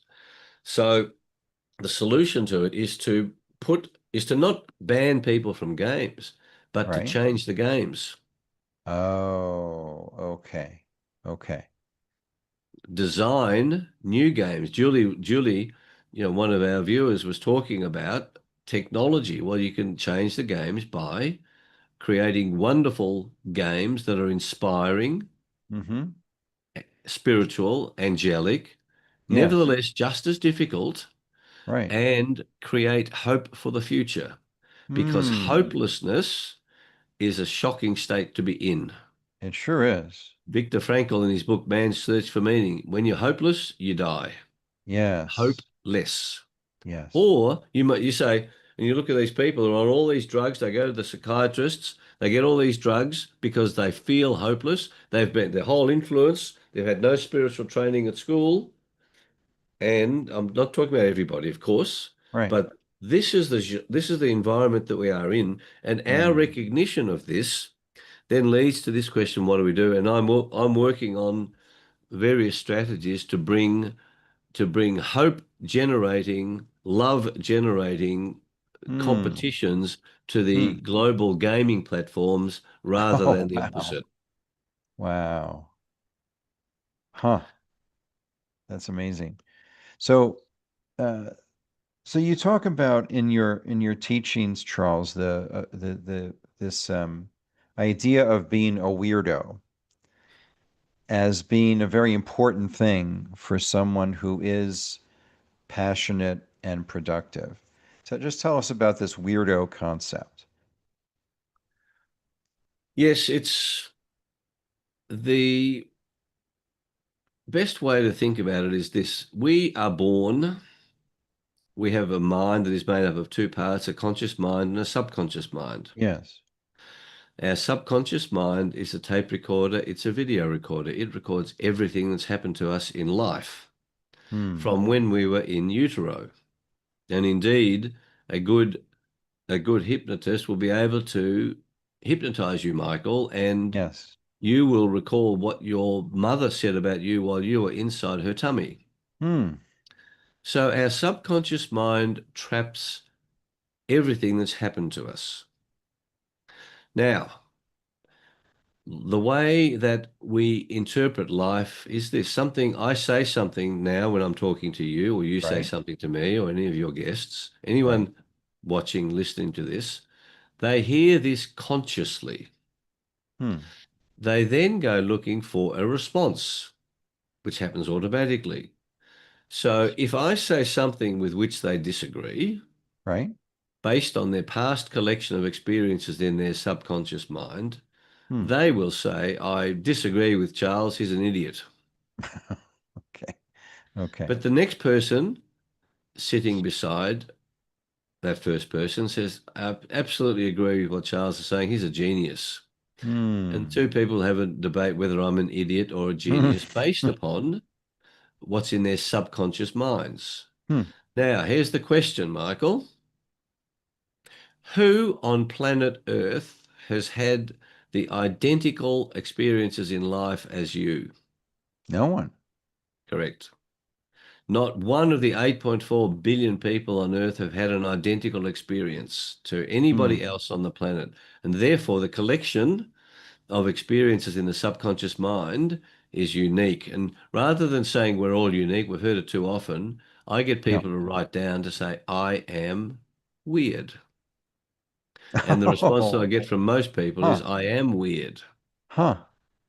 And then where that leads to is I get everybody to acknowledge that each one of us is a weirdo. And if someone Oh. agrees with us, that is an entire fluke because with the collection of stuff in our subconscious mind Yes. is so different for each one of us.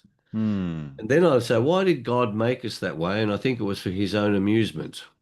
Hmm. Now, the where this leads to is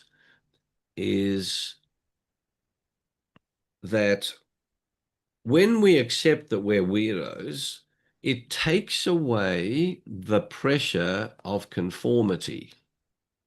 Right. Right. That Because that this whole matrix of control depends on that. yeah. Needing to fit in, conform, don't stand out, don't ask questions.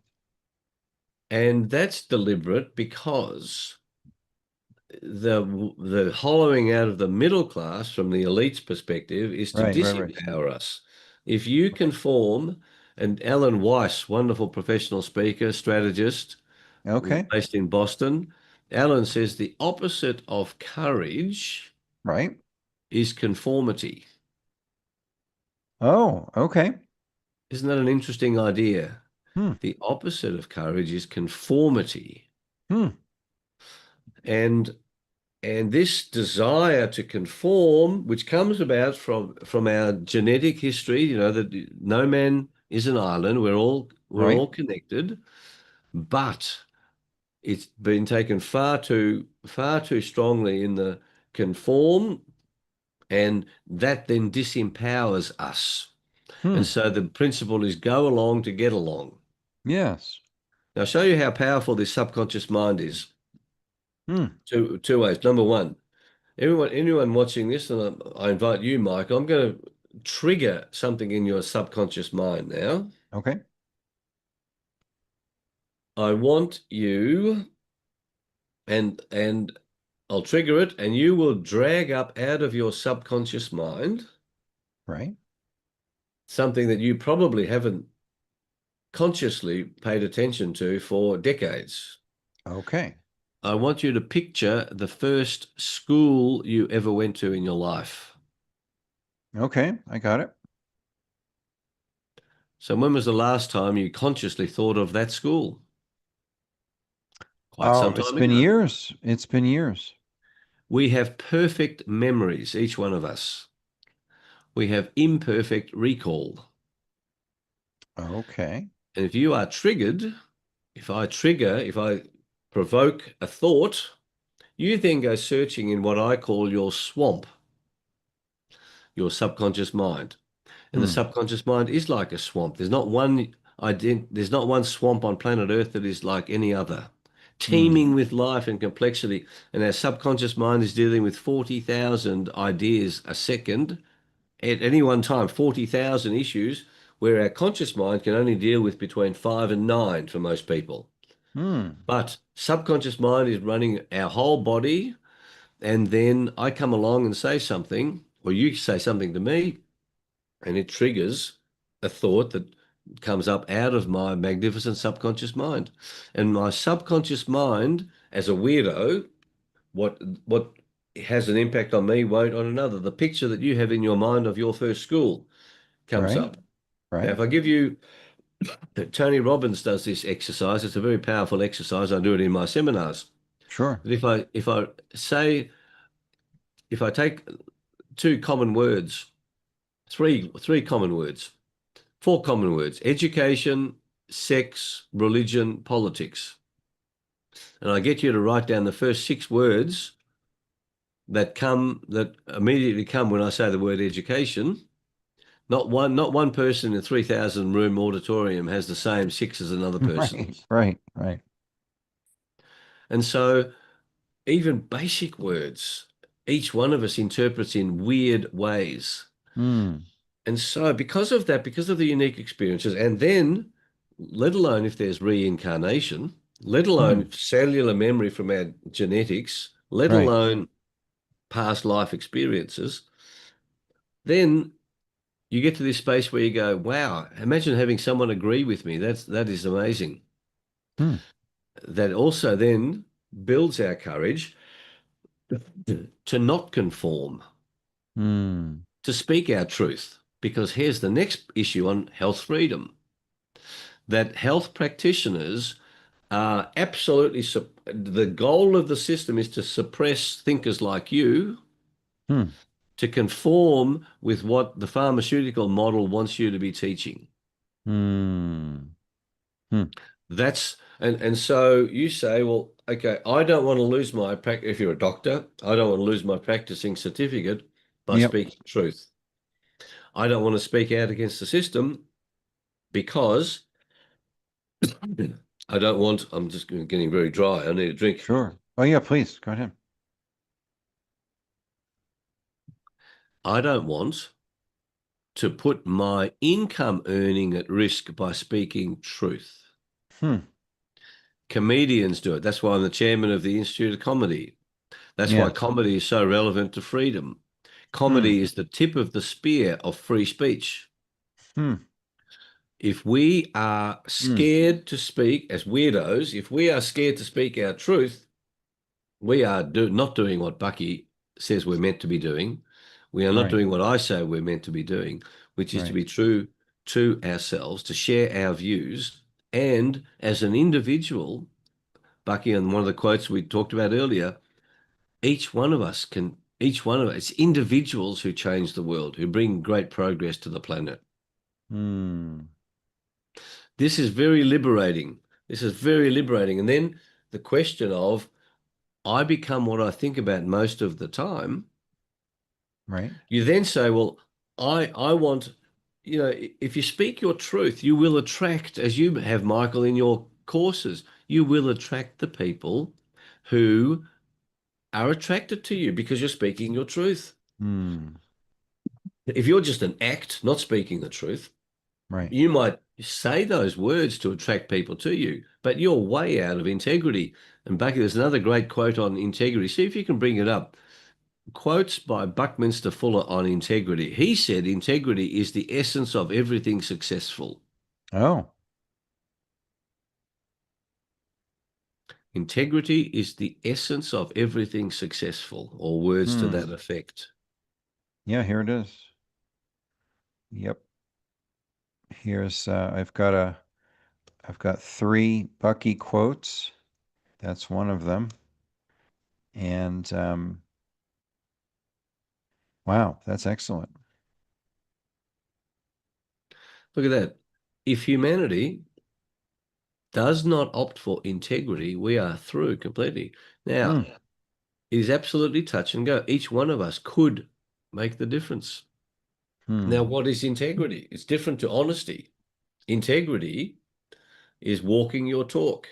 Yes. Integrity is acting consistently with who you understand you to be, yourself to be. Hmm. When you have integrity, like a building has integrity, it stands for centuries. Yes. We are, there you are, look, we are at the point where the integrity of the individual counts and not what the political leadership or the religious leadership says to do. Hmm. Hmm. So and you can't be in integrity if you don't know who you are. And that's why on my website, I talk about the self-awareness and passion quest, and there's a free manifesto that people can download there on the website. It talks about the five elements, the five most important elements of that manifesto. Self-awareness. Who are you? Who are you becoming? The verb, as Bucky says. Hmm. So where, yeah, help us with that, Charles. Just if you could just give us a little uh, tour of your new site, uh, where they would find that, and anything else you want to point them towards. So you can book a free session with me. Yep. If you scroll down, this is the home page, and I'm sure I've got keep scrolling down. The Passion Quest workshops and programs. There's my definition of passion. It's a source of unlimited energy from your soul, your spirit, your heart that enables you to produce extraordinary results. Hmm. And then that's a good question. Where is my download for my manifesto? When you're passionate about your work, you will never work another day in your life. Yep. That's beautiful. It's a beautiful way to live life. Mm-hmm. There's the booker session, and if you go to the toolbar, is there a tool? Is there a downloads Oh, section let's on take this? a look. We've got speaking, master of ceremonies, coaching, passion quest, perhaps. Let's see. 5 There's stages of the quest. yes, and there's okay. Those five stages are part of the manifesto, Oh, okay. Great. so that's the place to find it, and Okay. so the self-awareness, Right. where that leads to is understanding our own values Hmm. and understanding our hierarchy of values. Is this like Because Maslow? Well, that's needs. no, that's No, the you're talking about hierarchy of values. needs. Yes. So my dad used to call it a scale of values, and I can't believe when I Hmm. left the law, which was entirely unexpected, Michael, I Yes. assure you. I was Yes. going to be a lawyer for the rest of my life. Yes. Yes. When I was 12, 13, my dad would keep challenging me with what's your scale of values? Hmm. And so when I work with people, I help them identify what they value, what their values are, Hmm. what their top 12 to 15 values are. Okay. And I know what my 12 values are, and they have to be in order. The Hmm. example that I give is, so what do you value? Michael, do you value health ahead of wealth, or do you put wealth ahead of health? No, I think health is key. I mean, you Mm. can have wealth, but if you're, and it's great to have both, but if you don't have health, you either can't enjoy your wealth because you're incapacitated, or perhaps in so much pain that you can't really function. And I'll give you another example. yeah, yeah, If I were to give you $20 million, but yep. I want your two legs. You'll be in a wheelchair for the rest of your life, but I need your two legs. Would you sell your No, two leg? Would you sell no your two deal. legs for? No, I No would. deal.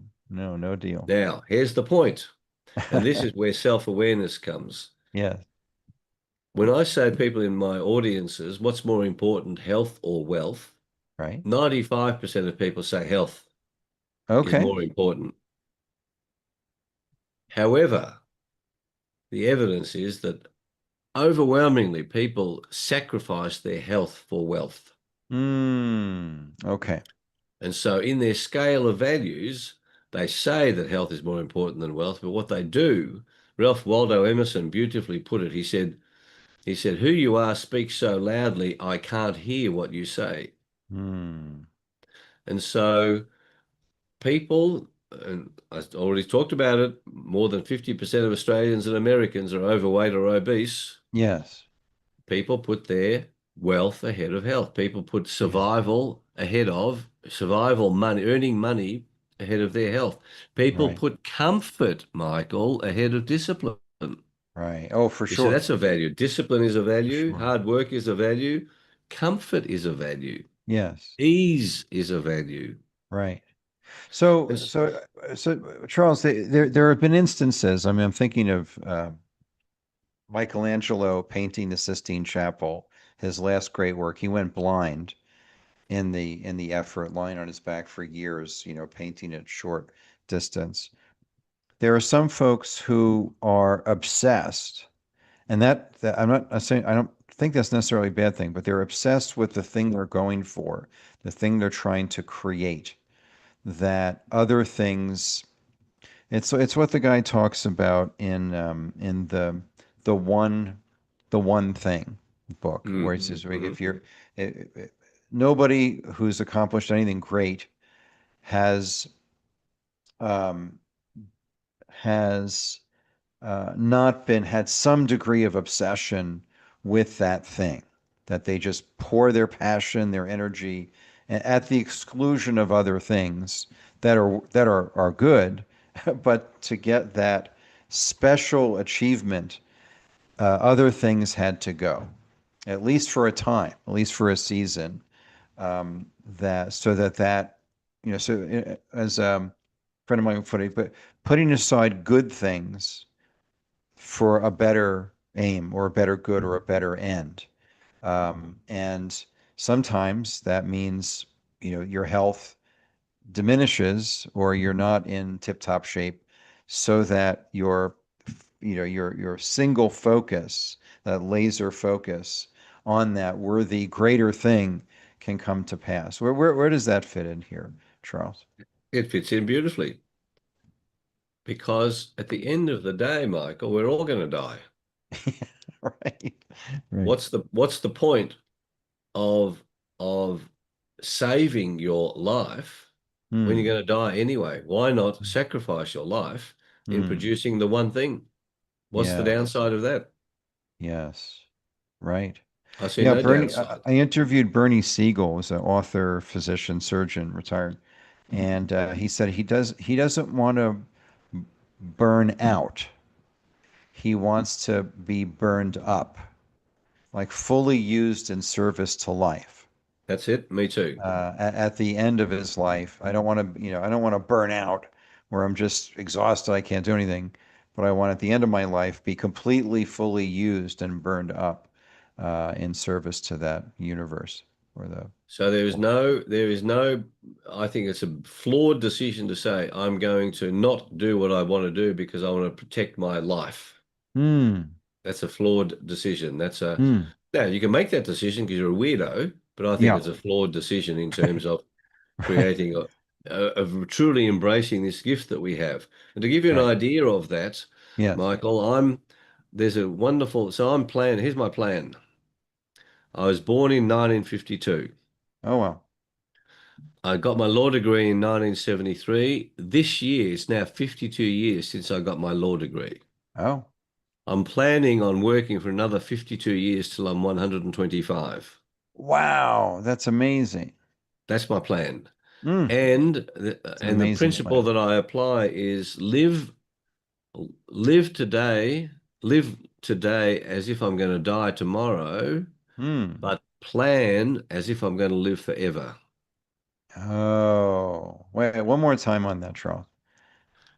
I live my life as if I'm going to die tomorrow, but Yes. I plan my life as if I'm going to live forever.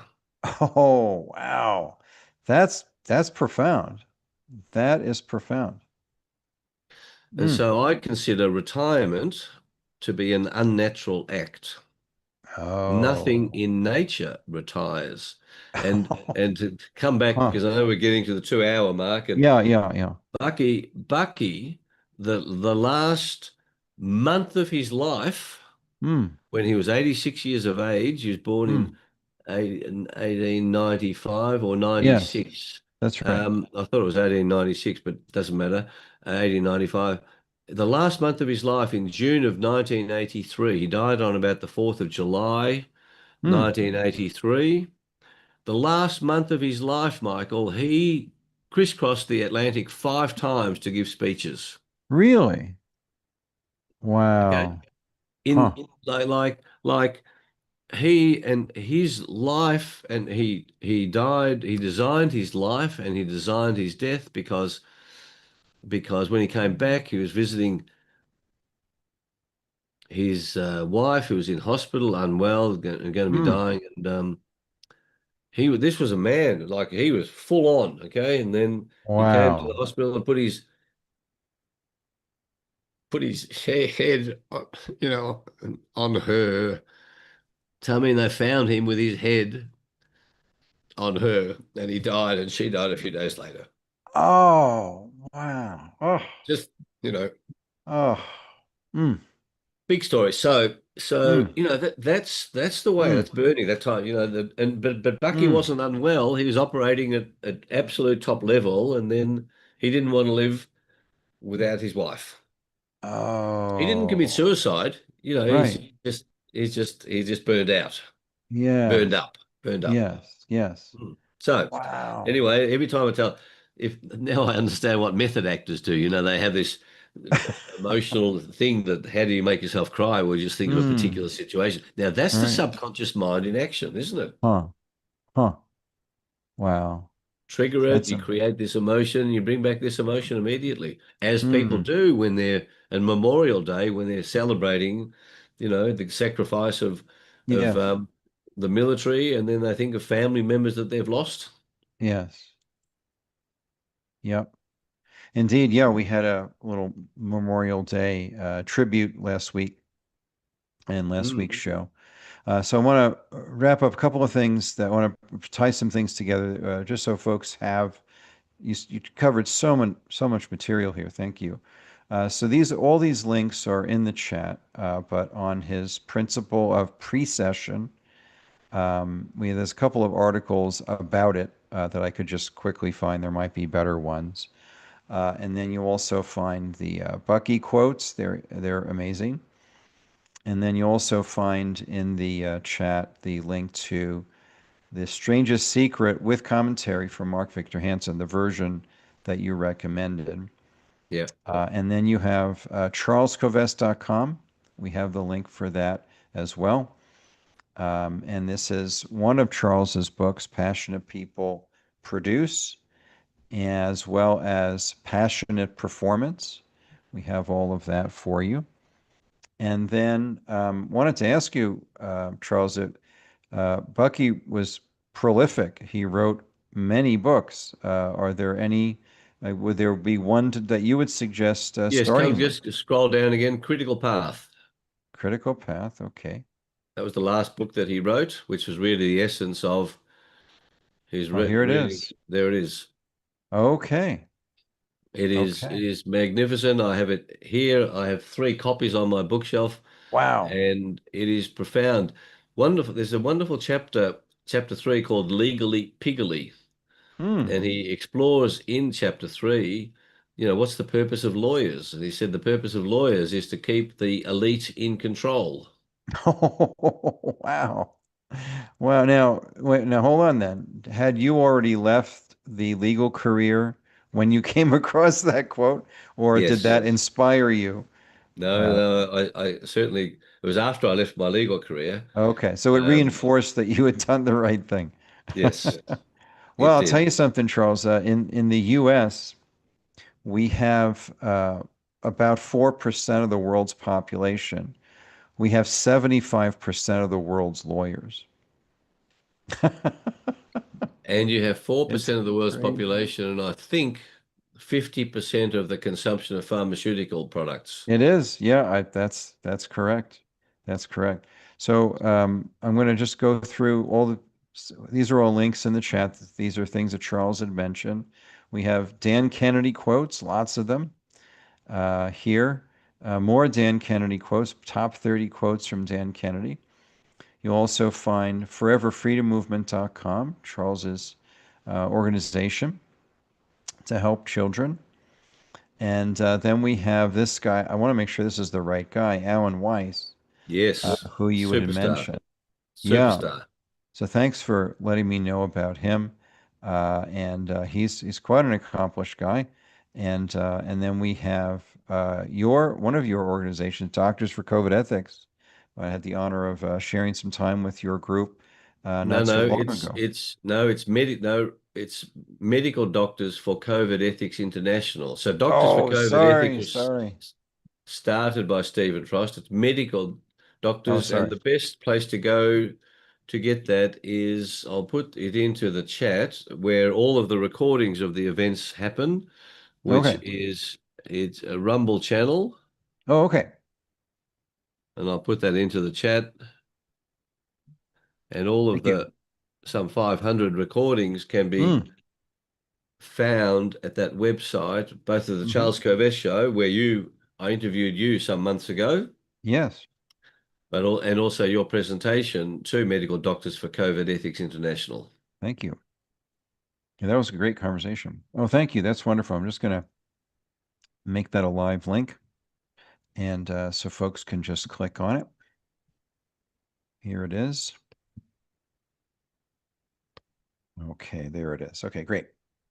Excellent. So anyway, you have in the chat all of the amazing resources that Charles mentioned, and also his website, charlescovest.com. And Charles, just wanted to see if there's anything else you wanted to share today with our audience to feel complete for today.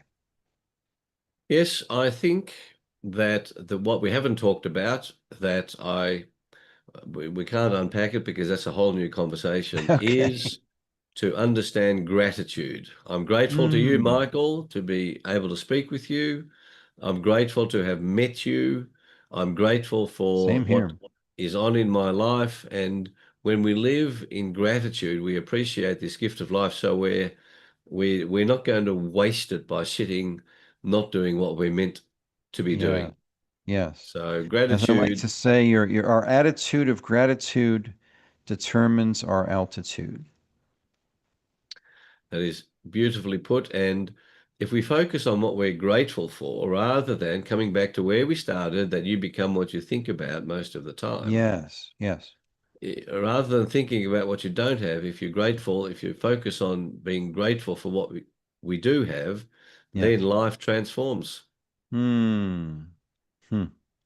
Indeed. That is wonderful. And I'm going to give folks a link to our video library. I've recorded a couple of videos, short videos on gratitude. Hmm. And I also talk about this a bit every Thanksgiving, which I think of Thanksgiving, Charles, as a practice day for the rest of the year. It's not to be thankful one day, but it's a habit that ideally would be just part of our daily lives. The attitude of appreciation and thankfulness. So, Hmm. any other thoughts to feel complete for today, Charles? I know you mentioned gratitude. No, I think gratitude is as good as it gets, and it's a wonderful way to live life. And gratitude means that whatever problems or difficulties or hardships that you have, you are grateful for them. Why? Mm, mm, Because I talked about the drawbacks of winning a lot of money or yes, the drawbacks of being a parent. yes. What I didn't talk about was the benefits of becoming a paraplegic. Oh, okay, okay. And the same applies that the worst thing that you can imagine will have a vast range of benefits. Mm, And when you see this balance in life, then you can come to gratitude that whatever is happening is is part of the great unfolding that is meant to relate to your purpose. And the right. value of passion is that your passion is a clue to that purpose. So I Mm. wish for everybody who's here to discover what their lives are about. And if they don't discover it, that they have a magnificent time looking to discover it. That's that's excellent.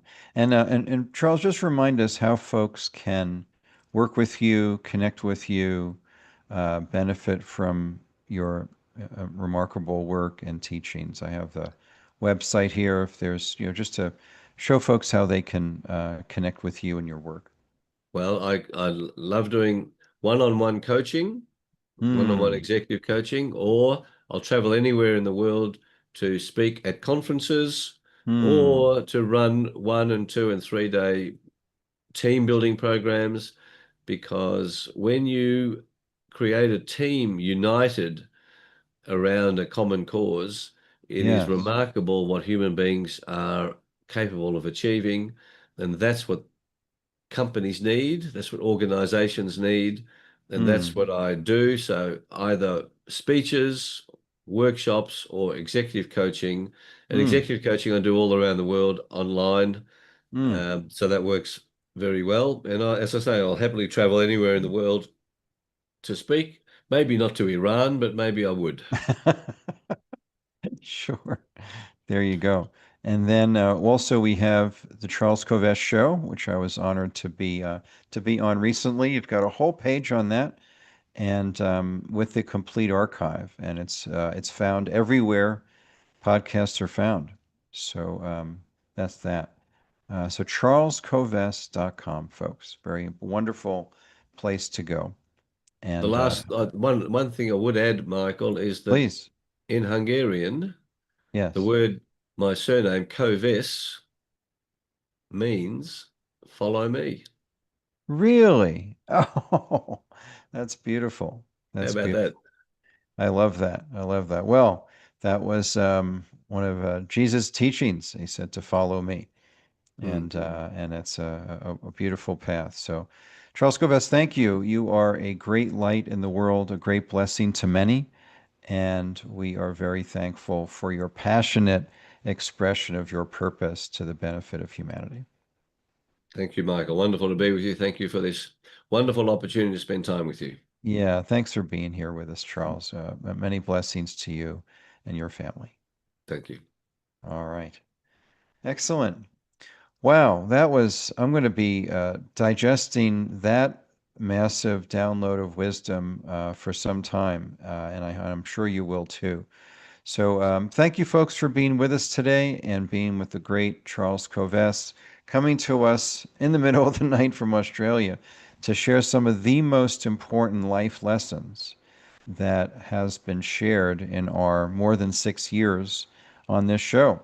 I say that with great clarity that what Charles shared with us today is some of the most important messages and ideas and perspectives and inspirational thoughts that we've had on the show. So many thanks.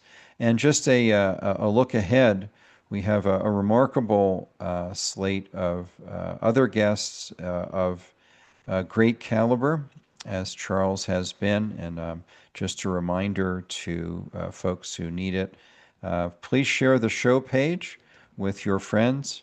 There it is. And we've rebuilt the show page just recently, thanks to our wonderful marketing manager, Aaron Winters. Has done a great job. So it's much more user friendly now. And you can see here, you can watch the show live. Make sure you're signed up for our email reminders that go out once a week.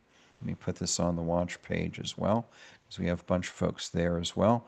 And then we are also on Spotify, and then we've reorganized our archive of past shows, so you'll see that very easily discovered, but easier to find than before. So we have quite a bit of the archive available, all right here. And then coming up next week, we are going to be speaking with a brilliant tech consultant, who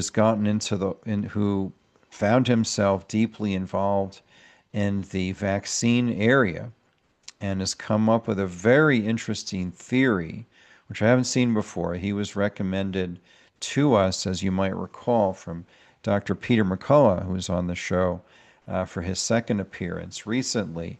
He said, "You've got to get Mark on the show to talk about bolus theory and all the other ideas that he's come up with related to vaccines," which we talk about a lot here. And I had a remarkable conversation. He's just brilliant. He's absolutely brilliant. His ability to understand and synthesize is really extraordinary. So he is coming to us next week, Mark Giordot. and you can learn more about him. Then, a little lighter topic, we're going to be talking to the founder of my new favorite seasoning, Pluck Seasonings.